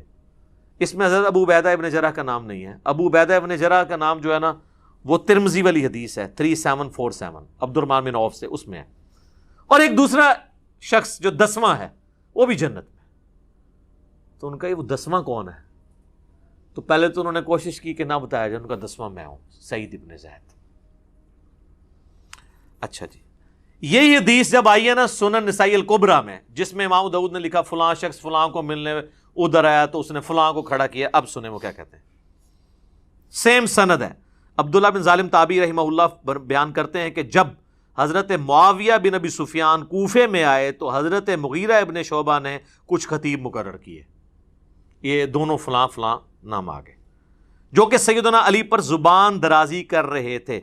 الفاظ یتناولون, حضرت علی کے عیب بیان کرنے لگے. چنانچہ سعید ابن زید نے میرا ہاتھ پکڑا اور فرمایا اس ظالم کو دیکھتے ہو, یہ ایک جنتی شخص پر لعنت کروا رہا ہے. کون؟ یا مغیرہ ابن شعبہ کو انہوں نے کہا یا حضرت معاویہ کو. یہ مجھے کہتے ہیں جی ظالم مغیرہ کے الفاظ کدھر ہیں؟ وہ تو میں بتاؤں گا کہ وہ 6 دفعہ انہوں نے کہا اوئے مغیرہ, اوئے مغیرہ, کیونکہ اس حدیث میں الفاظ ہیں کہ انہوں نے اوئے مغیرہ کو 3 دفعہ ریپیٹ کیا, تو 6 ہو گیا نا. تو میں رجوع کرتا ہوں, میں نے پچھلی دفعہ کہا تھا 3 دفعہ کہا, انہوں نے 6 دفعہ کہا. میں بھی رجوع کرتا ہوں چیزوں پہ, ٹھیک ہے جی. وہ آگے آئے گی حدیث. تو ایک جنتی شخص پر لعنت کرواتا ہے. پھر انہوں نے 9 افراد کے بارے میں گواہی دی. پھر وہی والی حدیث ریپیٹ ہو جاتی ہے کہ وہ کون سے جنتی ہیں, 10ویں خود. سنن نسائی الکبریٰ میں ایک اور حدیث ہے اسی فضائل صحابہ والے چیپٹر میں. یہی تابعی کہتے ہیں کہ میں سعید ابن زید کے پاس آیا تو میں نے عرض کی کہ کیا آپ اس ظالم شخص پہ تعجب نہیں کرتے کہ جس نے سیدنا علی پر سب و شتم کرنے کے لیے خطیب مقرر کیے ہوئے ہیں. یہاں پہ سب کا لفظ نہیں ہے, یشتمون علی. تو شتم کا لفظ تو ہوتا ہی گالی کے لیے, تنقید کے لیے نہیں. وہ کہتے ہیں سب کا لفظ یہ تھے اس میں الفاظ ہے. تو انہوں نے فرمایا کیا وہ ایسا کرتا ہے واقعی, جبکہ میں گواہی دیتا ہوں کہ 9 افراد جنت میں ہیں. پھر انہوں نے وہی حدیث سنائی عشرہ مبشرہ والی, اور 10واں پھر اپنا ذکر کیا. اب یہ حدیث صحیح ابن حبان میں, مسند احمد اور کئی کتابوں موجود ہے. اب آ جائیں ایک اور حدیث جو سنن نبی داؤد کے اندر موجود ہے. سنن نبی داؤد سے عشرہ مبشرہ والی حدیث ہی نہیں بیان کر سکتے. 4650 ایک تابعی ہیں, وہ کہتے ہیں کہ میں فلاں شخص کے پاس کوفے کی مسجد میں بیٹھا ہوا تھا اور اہل کوفہ بھی موجود تھے. پھر امام داؤد نے فلاں لکھ دیا. فلاں کا کوئی نام ہی ہوئے گا. کوفے کی مسجد میں, بڑی جامع مسجد میں بیٹھا ہوا تھا. وہ فلاں کون تھا؟ وہ حضرت مغیرہ ابن شعبہ تھے. امام احمد بن حنبل نے یہ حدیث نقل کر کے ان کا نام بھی لکھ دیا. امام ابو داؤد کو شرم آئی کہ میں فلاں کر کے نام تو چھپا رہا ہوں. ظاہر ہے انسان کا ضمیر تو ملامت کرتا ہے, سچائی تو پھر کھٹکتی ہے. آپ حیران ہوں گے, اس حدیث کے بعد نا امام ابو داؤد نے ایک حدیث لی ہے, اس میں تو انہوں نے فلاں لکھ دیا, دونوں حدیثوں میں فلاں فلاں کر کے نا فلاں کو بچا لیا. پھر اس کے بعد اچانک ایک حدیث لے کے آتے ہیں جس کا اس پورے چیپٹر سے خلافت کے کوئی تعلق نہیں ہے, اور وہ حدیث یہ لے کے آتے ہیں کہ جب سہیل ابن عمرو صلح حدیبیہ کے موقع پر حضور علیہ السلام سے معاہدہ کرنے آیا تو وہ بار بار حضور کی داڑھی کی طرف ہاتھ بڑھاتا تھا. بعض لوگوں کو عادت ہوتی ہے نا داڑھی کو ہاتھ لگا کے بات کرنا یا ٹھوڑی کو. تو کہتے ہیں ایک شخص وہاں کھڑا تھا جس نے اپنے تلوار کی جو ہاتھ والی سائڈ ہے نا, جہاں سے دستی اس کو پکڑا جاتا, تو وہ اس کے ہاتھ پہ اس نے ماری. اس نے کہا اپنے جو ہے نا ہاتھ رسول اللہ کی داڑھی سے پیچھے کر. تو وہ کہتے ہیں وہ شخص حضرت مغیرہ ابن شعبہ تھے. اس حدیث کا خلافت کے چیپٹر کے ساتھ کوئی تعلق ہے؟ وہ اصل یہ بتانا چاہ رہے تھے کہ یہ جو فلاں شخص ہے نا وہ مغیرہ ابن شعبہ ہے اور وہ صحابی ہے اور صلح حدیبیہ کا صحابی ہے. پھر وہ حدیث لے کے آتے ہیں, مسلم شریف میں بھی حدیث ہے کہ نبی علیہ السلام نے فرمایا کہ جنہوں نے درخت کے نیچے میرے ہاتھ پہ بیعت کی ہے میں اللہ سے امید کرتا ہوں ان کو آگ نہیں چھوئے گی. صلح حدیبیہ والے. یہ مسئلہ ہم آگ کا جہنم یا جنت نہیں کسی کی طے کر رہے ہیں, ہم تو یہ کہہ رہے ہیں کہ کس کے ایٹیچیوڈ کی خمیازہ آج ہم بھگت رہے ہیں. آج اگر ہمارے پاس طاقت ہو ہم ان کو دوبارہ دنیا میں لیں اور ان کہیں کہ حضرت دیکھیں آپ لوگوں کی وجہ سے اس وقت امت کی کیا حالت ہوئی ہے, تو وہ بھی اپنے اس عمل کے اوپر پچھتائیں, چاہے وہ حضرت معاویہ رضی اللہ تعالیٰ عنہ ہوں, عمر بن عاص ہوں یا مغیرہ ابن شعبہ ہوں رضی اللہ عنہم اجمعین. تو وہ کہتے ہیں فلاں شخص کے پاس آ کے میں بیٹھ گیا تو اتنے میں سعید ابن زید وہی حضرت عمر کے بنوئی وہاں پہنچے. تو اس فلاں شخص نے ان کو اپنے پاس تخت پہ بٹھا لیا. اس وقت آپ مسجدوں میں تخت لگے ہوتے تھے کیونکہ گورنر وہیں بیٹھتے تھے, ایک پورا ایک سلسلہ تھا, مسجد ہی آفس ہوتی تھی. ان کا استقبال کیا. اتنے میں ایک شخص جس کا نام قیس بن علقمہ تھا وہاں پر آیا تو حضرت مغیرہ ابن شعبہ, یعنی یہاں تو انہوں نے لکھا فلاں نے اس کا بڑا استقبال کیا اور اس نے مسلسل گالی گلوچ شروع کر دی. جس نے ابھی ہو گئی, بوڑھوں کو عادت ہوتی ہے نا, وہ جو ساتھ بیٹھے ہوتے ہیں ان کو پتا ہوتا ہے کہ کس کو گالیاں نکال رہا ہے. نیا بندہ پوچھتا ہے کیوں لگے آئے, چاہے وہ کبھی حکمران کو نکال رہا ہو کسی مولوی کو, تو ساتھ کے لوگ تو جانتے ہیں. تو اس نے صرف سیدھی گالیاں نکالی, فلانا یہ اس پہ لعنت, یہ نام لیے بغیر. تو حضرت سعید ابن زید نے کہا یہ کس کو گالیاں نکال رہا ہے؟ تو انہوں نے کہا یہ علی ابن ابی طالب کو نکال رہا ہے. یہ فلاں نے جب کہا, فلاں کون؟ مغیرہ ابن شعبہ, مسند احمد میں آ جائے گا آگے. اللہ اکبر. اب ادھر تو فلاں ختم نہیں ہو سکتا تھا نا, یہاں پہ الفاظ ہیں. سعید ابن زید نے فرمایا میں دیکھ رہا ہوں کہ تمہارے سامنے اصحاب رسول کو گالیاں دی جاتی ہیں اور تم اس کو نہ تو برا سمجھتے ہو نہ ان لوگوں کو روک رہے ہو, حالانکہ میں نے خود رسول اللہ سے یہ بات سنی تھی اور میں اس بات سے ڈرتا ہوں کہ میں کوئی ایسی بات رسول اللہ کی طرف منسوب کروں جو آپ نے نہ فرمائی ہو اور قیامت والے دن رسول اللہ مجھ سے پوچھ لیں کہ تو نے مجھ پہ جھوٹ کیوں باندھا تھا. وہ کہہ رہے ہیں میں تو ڈرتا ہوں, میں نے خود رسول اللہ سے یہ سنا تھا کہ ابو بکر جنت میں ہے, عمر جنت میں ہے, عثمان جنت میں ہے, علی جنت میں ہے, طلحہ جنت میں ہے, زبیر جنت میں ہے, سعد ابن ابی وقاص جنت میں ہے, عبد الرحمن بن عوف بھی جنت ہے, اور میں 10ویں کا نام بھی بتا سکتا ہوں. پھر حضرت سعید ابن زید خاموش ہو گئے. مسجد میں آوازیں بلند ہونا شروع ہو گئیں کہ وہ 10واں شخص کون ہے. تو انہوں نے فرمایا وہ 10واں شخص میں ہوں, سعید ابن زید. اللہ.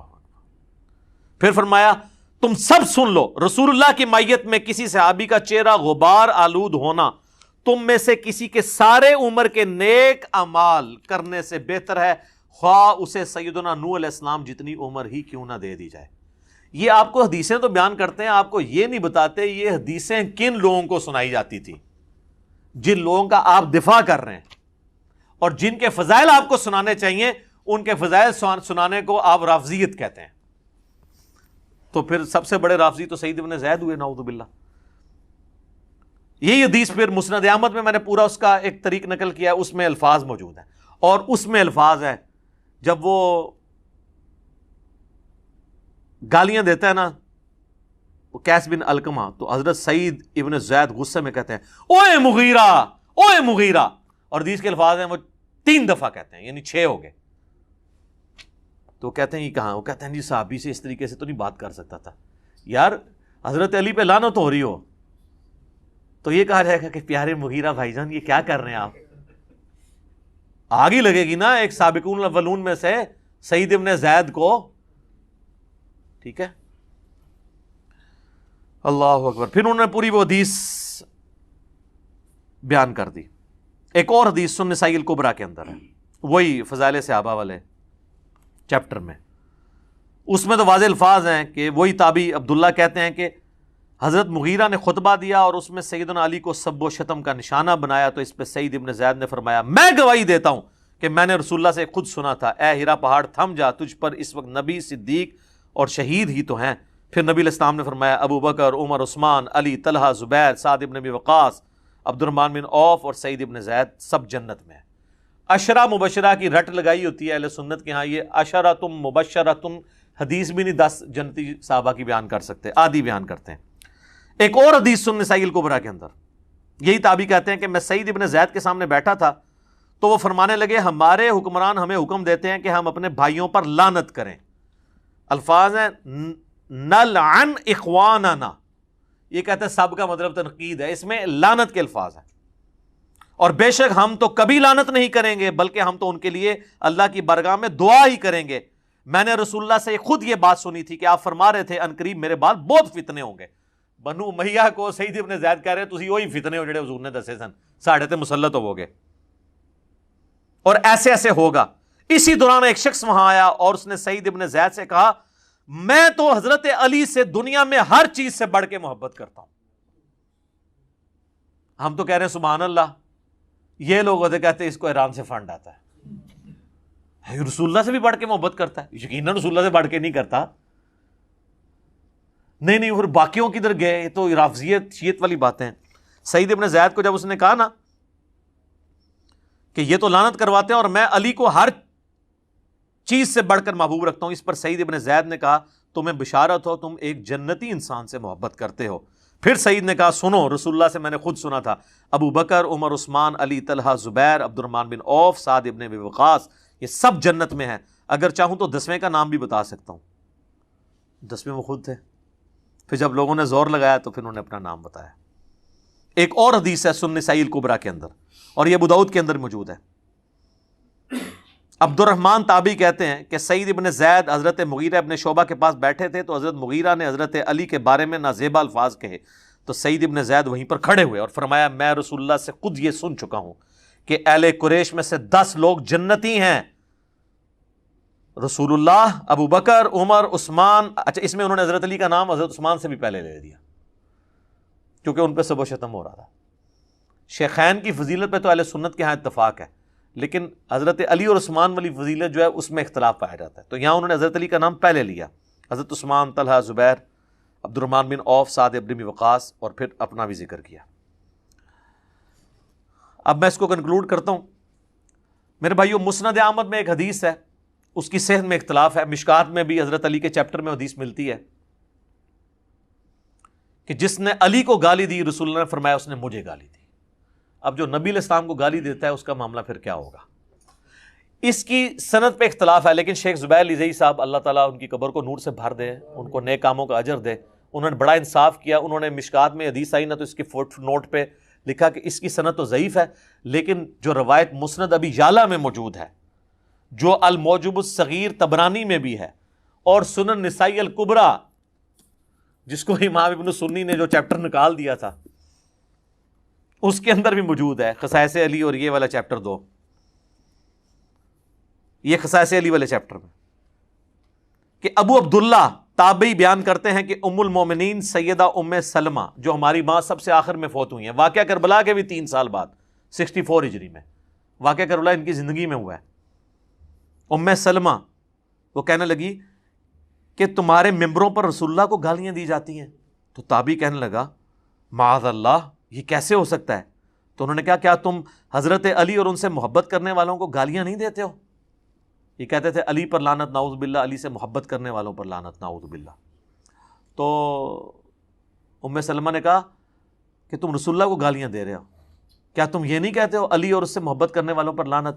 اور میں نبی کی بیوی گواہی دیتی ہوں کہ علی سے سب سے زیادہ محبت رسول اللہ کیا کرتے تھے۔ تم جب یہ کہتے ہو نا کہ علی سے محبت کرنے والوں پر لعنت، تو یہ حضرت علی سے سب سے زیادہ محبت کرنے والے خود رسول اللہ تھے صلی اللہ علیہ وآلہ وسلم۔ اس پہ تو میں وہ آیت ہی پڑھوں گا، سورۃ الاحزاب کی آیت نمبر 57، جو آیت درود سے اگلی آیت ہے، ان الذین یؤذون اللہ ورسولہ لعنہم اللہ فی الدنیا والآخرہ وأعد لهم عذابا مہینا۔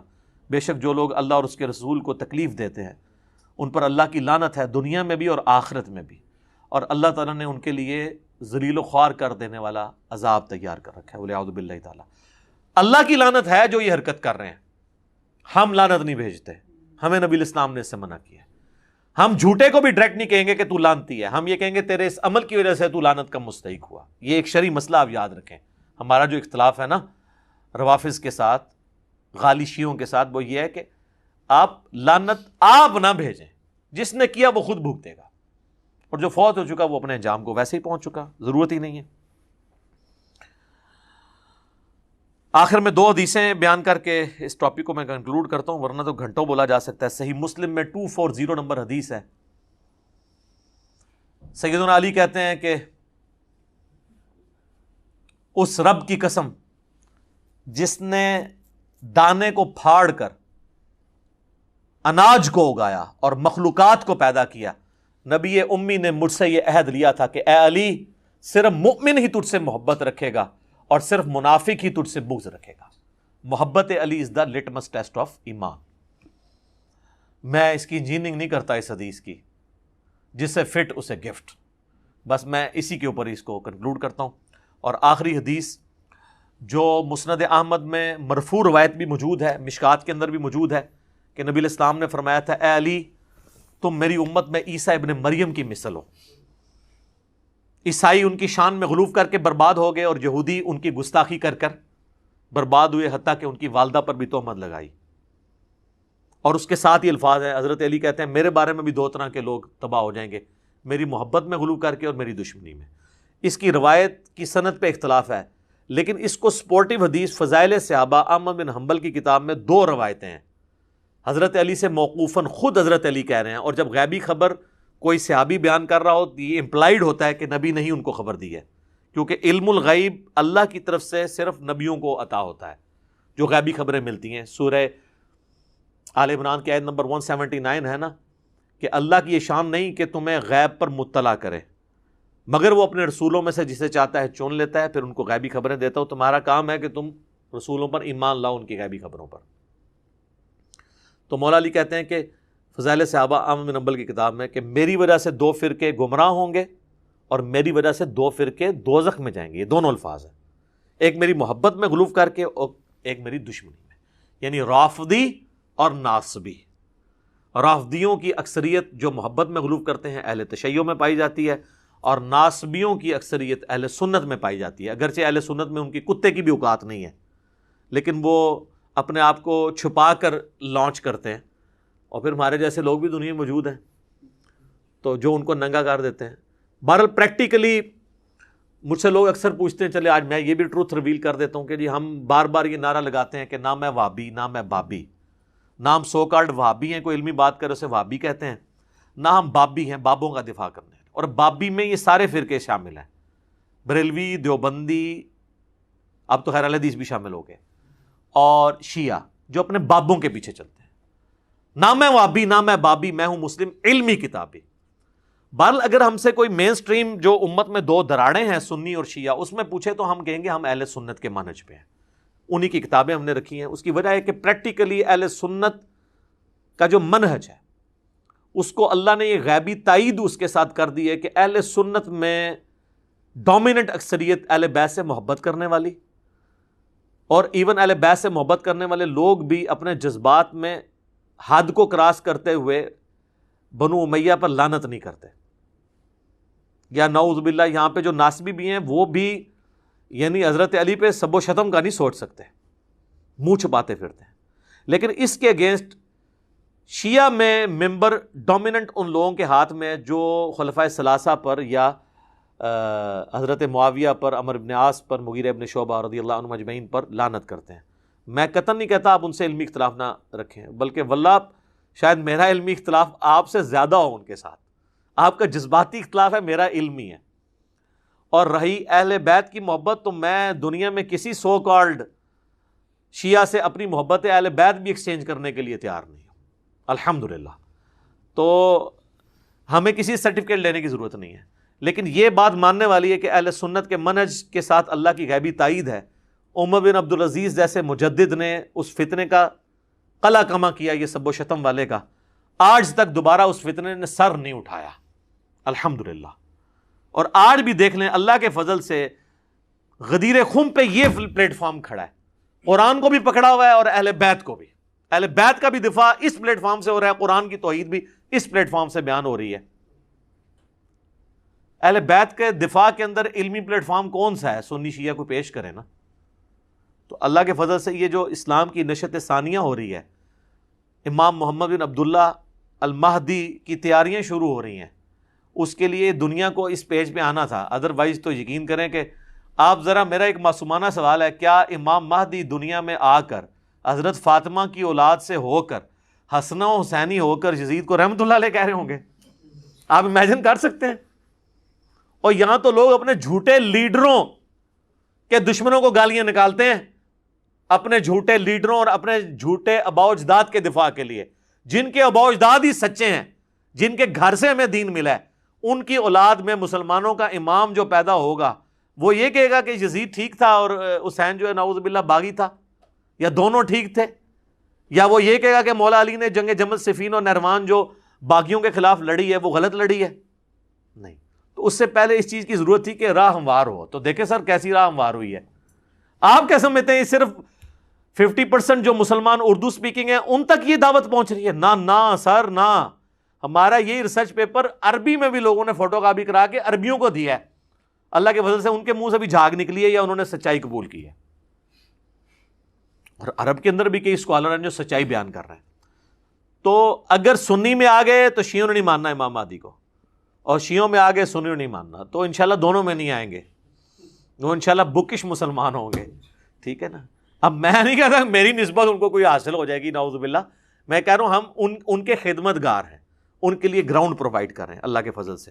تو یہ سب و شتم والا معاملہ بھی ہمارے کئی بھائیوں نے مجھے 3 سال سے نا، وہ جنہوں کہتے ہیں نا بار بار پنچ کرتے تھے، جناب ریکارڈ کراؤ جی، ریکارڈ کراؤ جی. میں کہ یار لکھ دیا، اب خام خواہ میں بات کروں گا تو وہ کہیں گے اس کو موضوع خود بنا رہا ہے. اب چونکہ یہ موضوع انٹرنیشنل موضوع بنا، ایک ٹی وی چینل کے اوپر لاکھوں کے مجمع اس وقت مولوی اکٹھے کر رہے ہیں، آپ دیکھ رہے ہیں.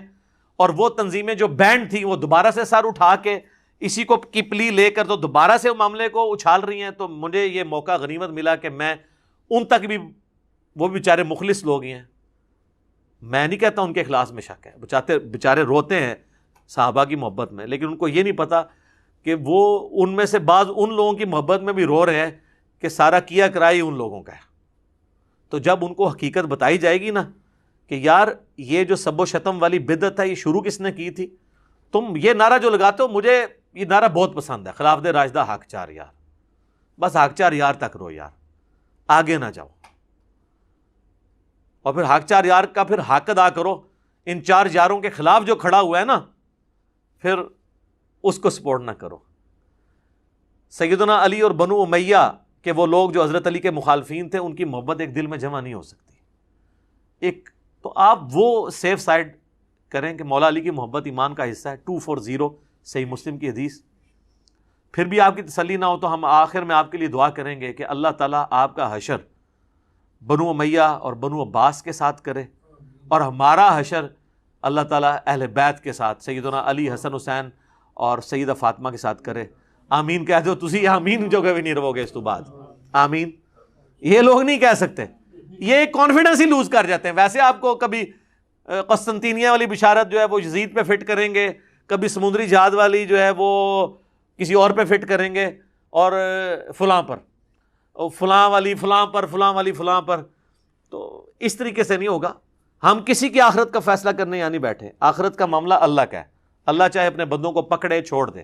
ہم تو کہہ رہے ہیں دنیا میں جس کی وجہ سے اسلام کو نقصان ہوا ہم اس چیز کو ہائی لائٹ کریں گے. ہمارا کام آپ کو علمی طریقے سے بتانا تھا. سافٹ کاپی ڈاؤن لوڈ کریں، ہارڈ کاپی آپ ہماری جو ہے وہ اکیڈمی میں رابطہ کریں. صبح 9 سے لے کے شام 5 بجے تک. 032159000162 یہ نمبر میں اس لیے نہیں بتا رہا کہ جو چند لوگوں کو تکلیف ہو تو وہ اس پہ گالیاں دیں. آپ گالیاں بھی دے لیں، ہمیں کوئی نہیں ہوتا. مولا علی نے گالیاں کھائی ہیں تو ہم انگلی کٹا کے شہیدوں میں ہم بھی شامل ہو جائیں گے. اس لیے دے رہا ہوں کہ ریسرچ پیپر منگوائیں، اسے پڑھیں، اور اس میں نے ائمہ کے بھی اقوال لکھے ہیں. اور ابھی چند دن پہلے میری ایک ویڈیو بھی ریکارڈ ہوئی ہے. 2 ویڈیوز ہیں، وہ آپ ضرور دیکھیں. ایک تو سیدنا ابوبکر صدیق کے دفاع پر نہج البلاغہ سے میں نے 7 خطبات مولا علی کے پیش کیے شیعہ کی کتب سے، وہ ویڈیو آپ دیکھیں. اور ایک ویڈیو ہے حضرت معاویہ رضی اللہ تعالیٰ عنہ اور ائمہ اہل سنت. 15 ریفرنسز میں نے اہل سنت کے اماموں سے، خلیفہ راشد سیدنا علی سے شروع ہوں، عمار ابن یاسر، پھر نیچے آتے آتے آتے وہ سارے بزرگ جن کا نام بھی آپ وضو کے بغیر لیتے ہوئے گستاخی سمجھتے ہیں، ان کے میں نے حوالے پیش کیے ہیں. ان کے سامنے میری باتیں اشر اشیر بھی نہیں ہیں. ملا علی قاری ہوں، بدر الدین عینی ہوں، شاہ عبد العزیز محدث دہلوی ہوں، اور بڑے بڑے بزرگوں کے میں نے حوالے دیے ہیں. اس میں احادیث کے حوالے دیے ہیں. سچ پیپر پڑھیں اور آپ یقین کریں جب یہ آپ پڑھیں گے نا تو آپ کے اندر سے ایک آواز نکلے گی. کیا کہ مرنے سے پہلے علی بھائی ہم نے کر لیا ہے غور، واقعی کتابوں کا خدا اور ہے اور بابوں کا خدا اور.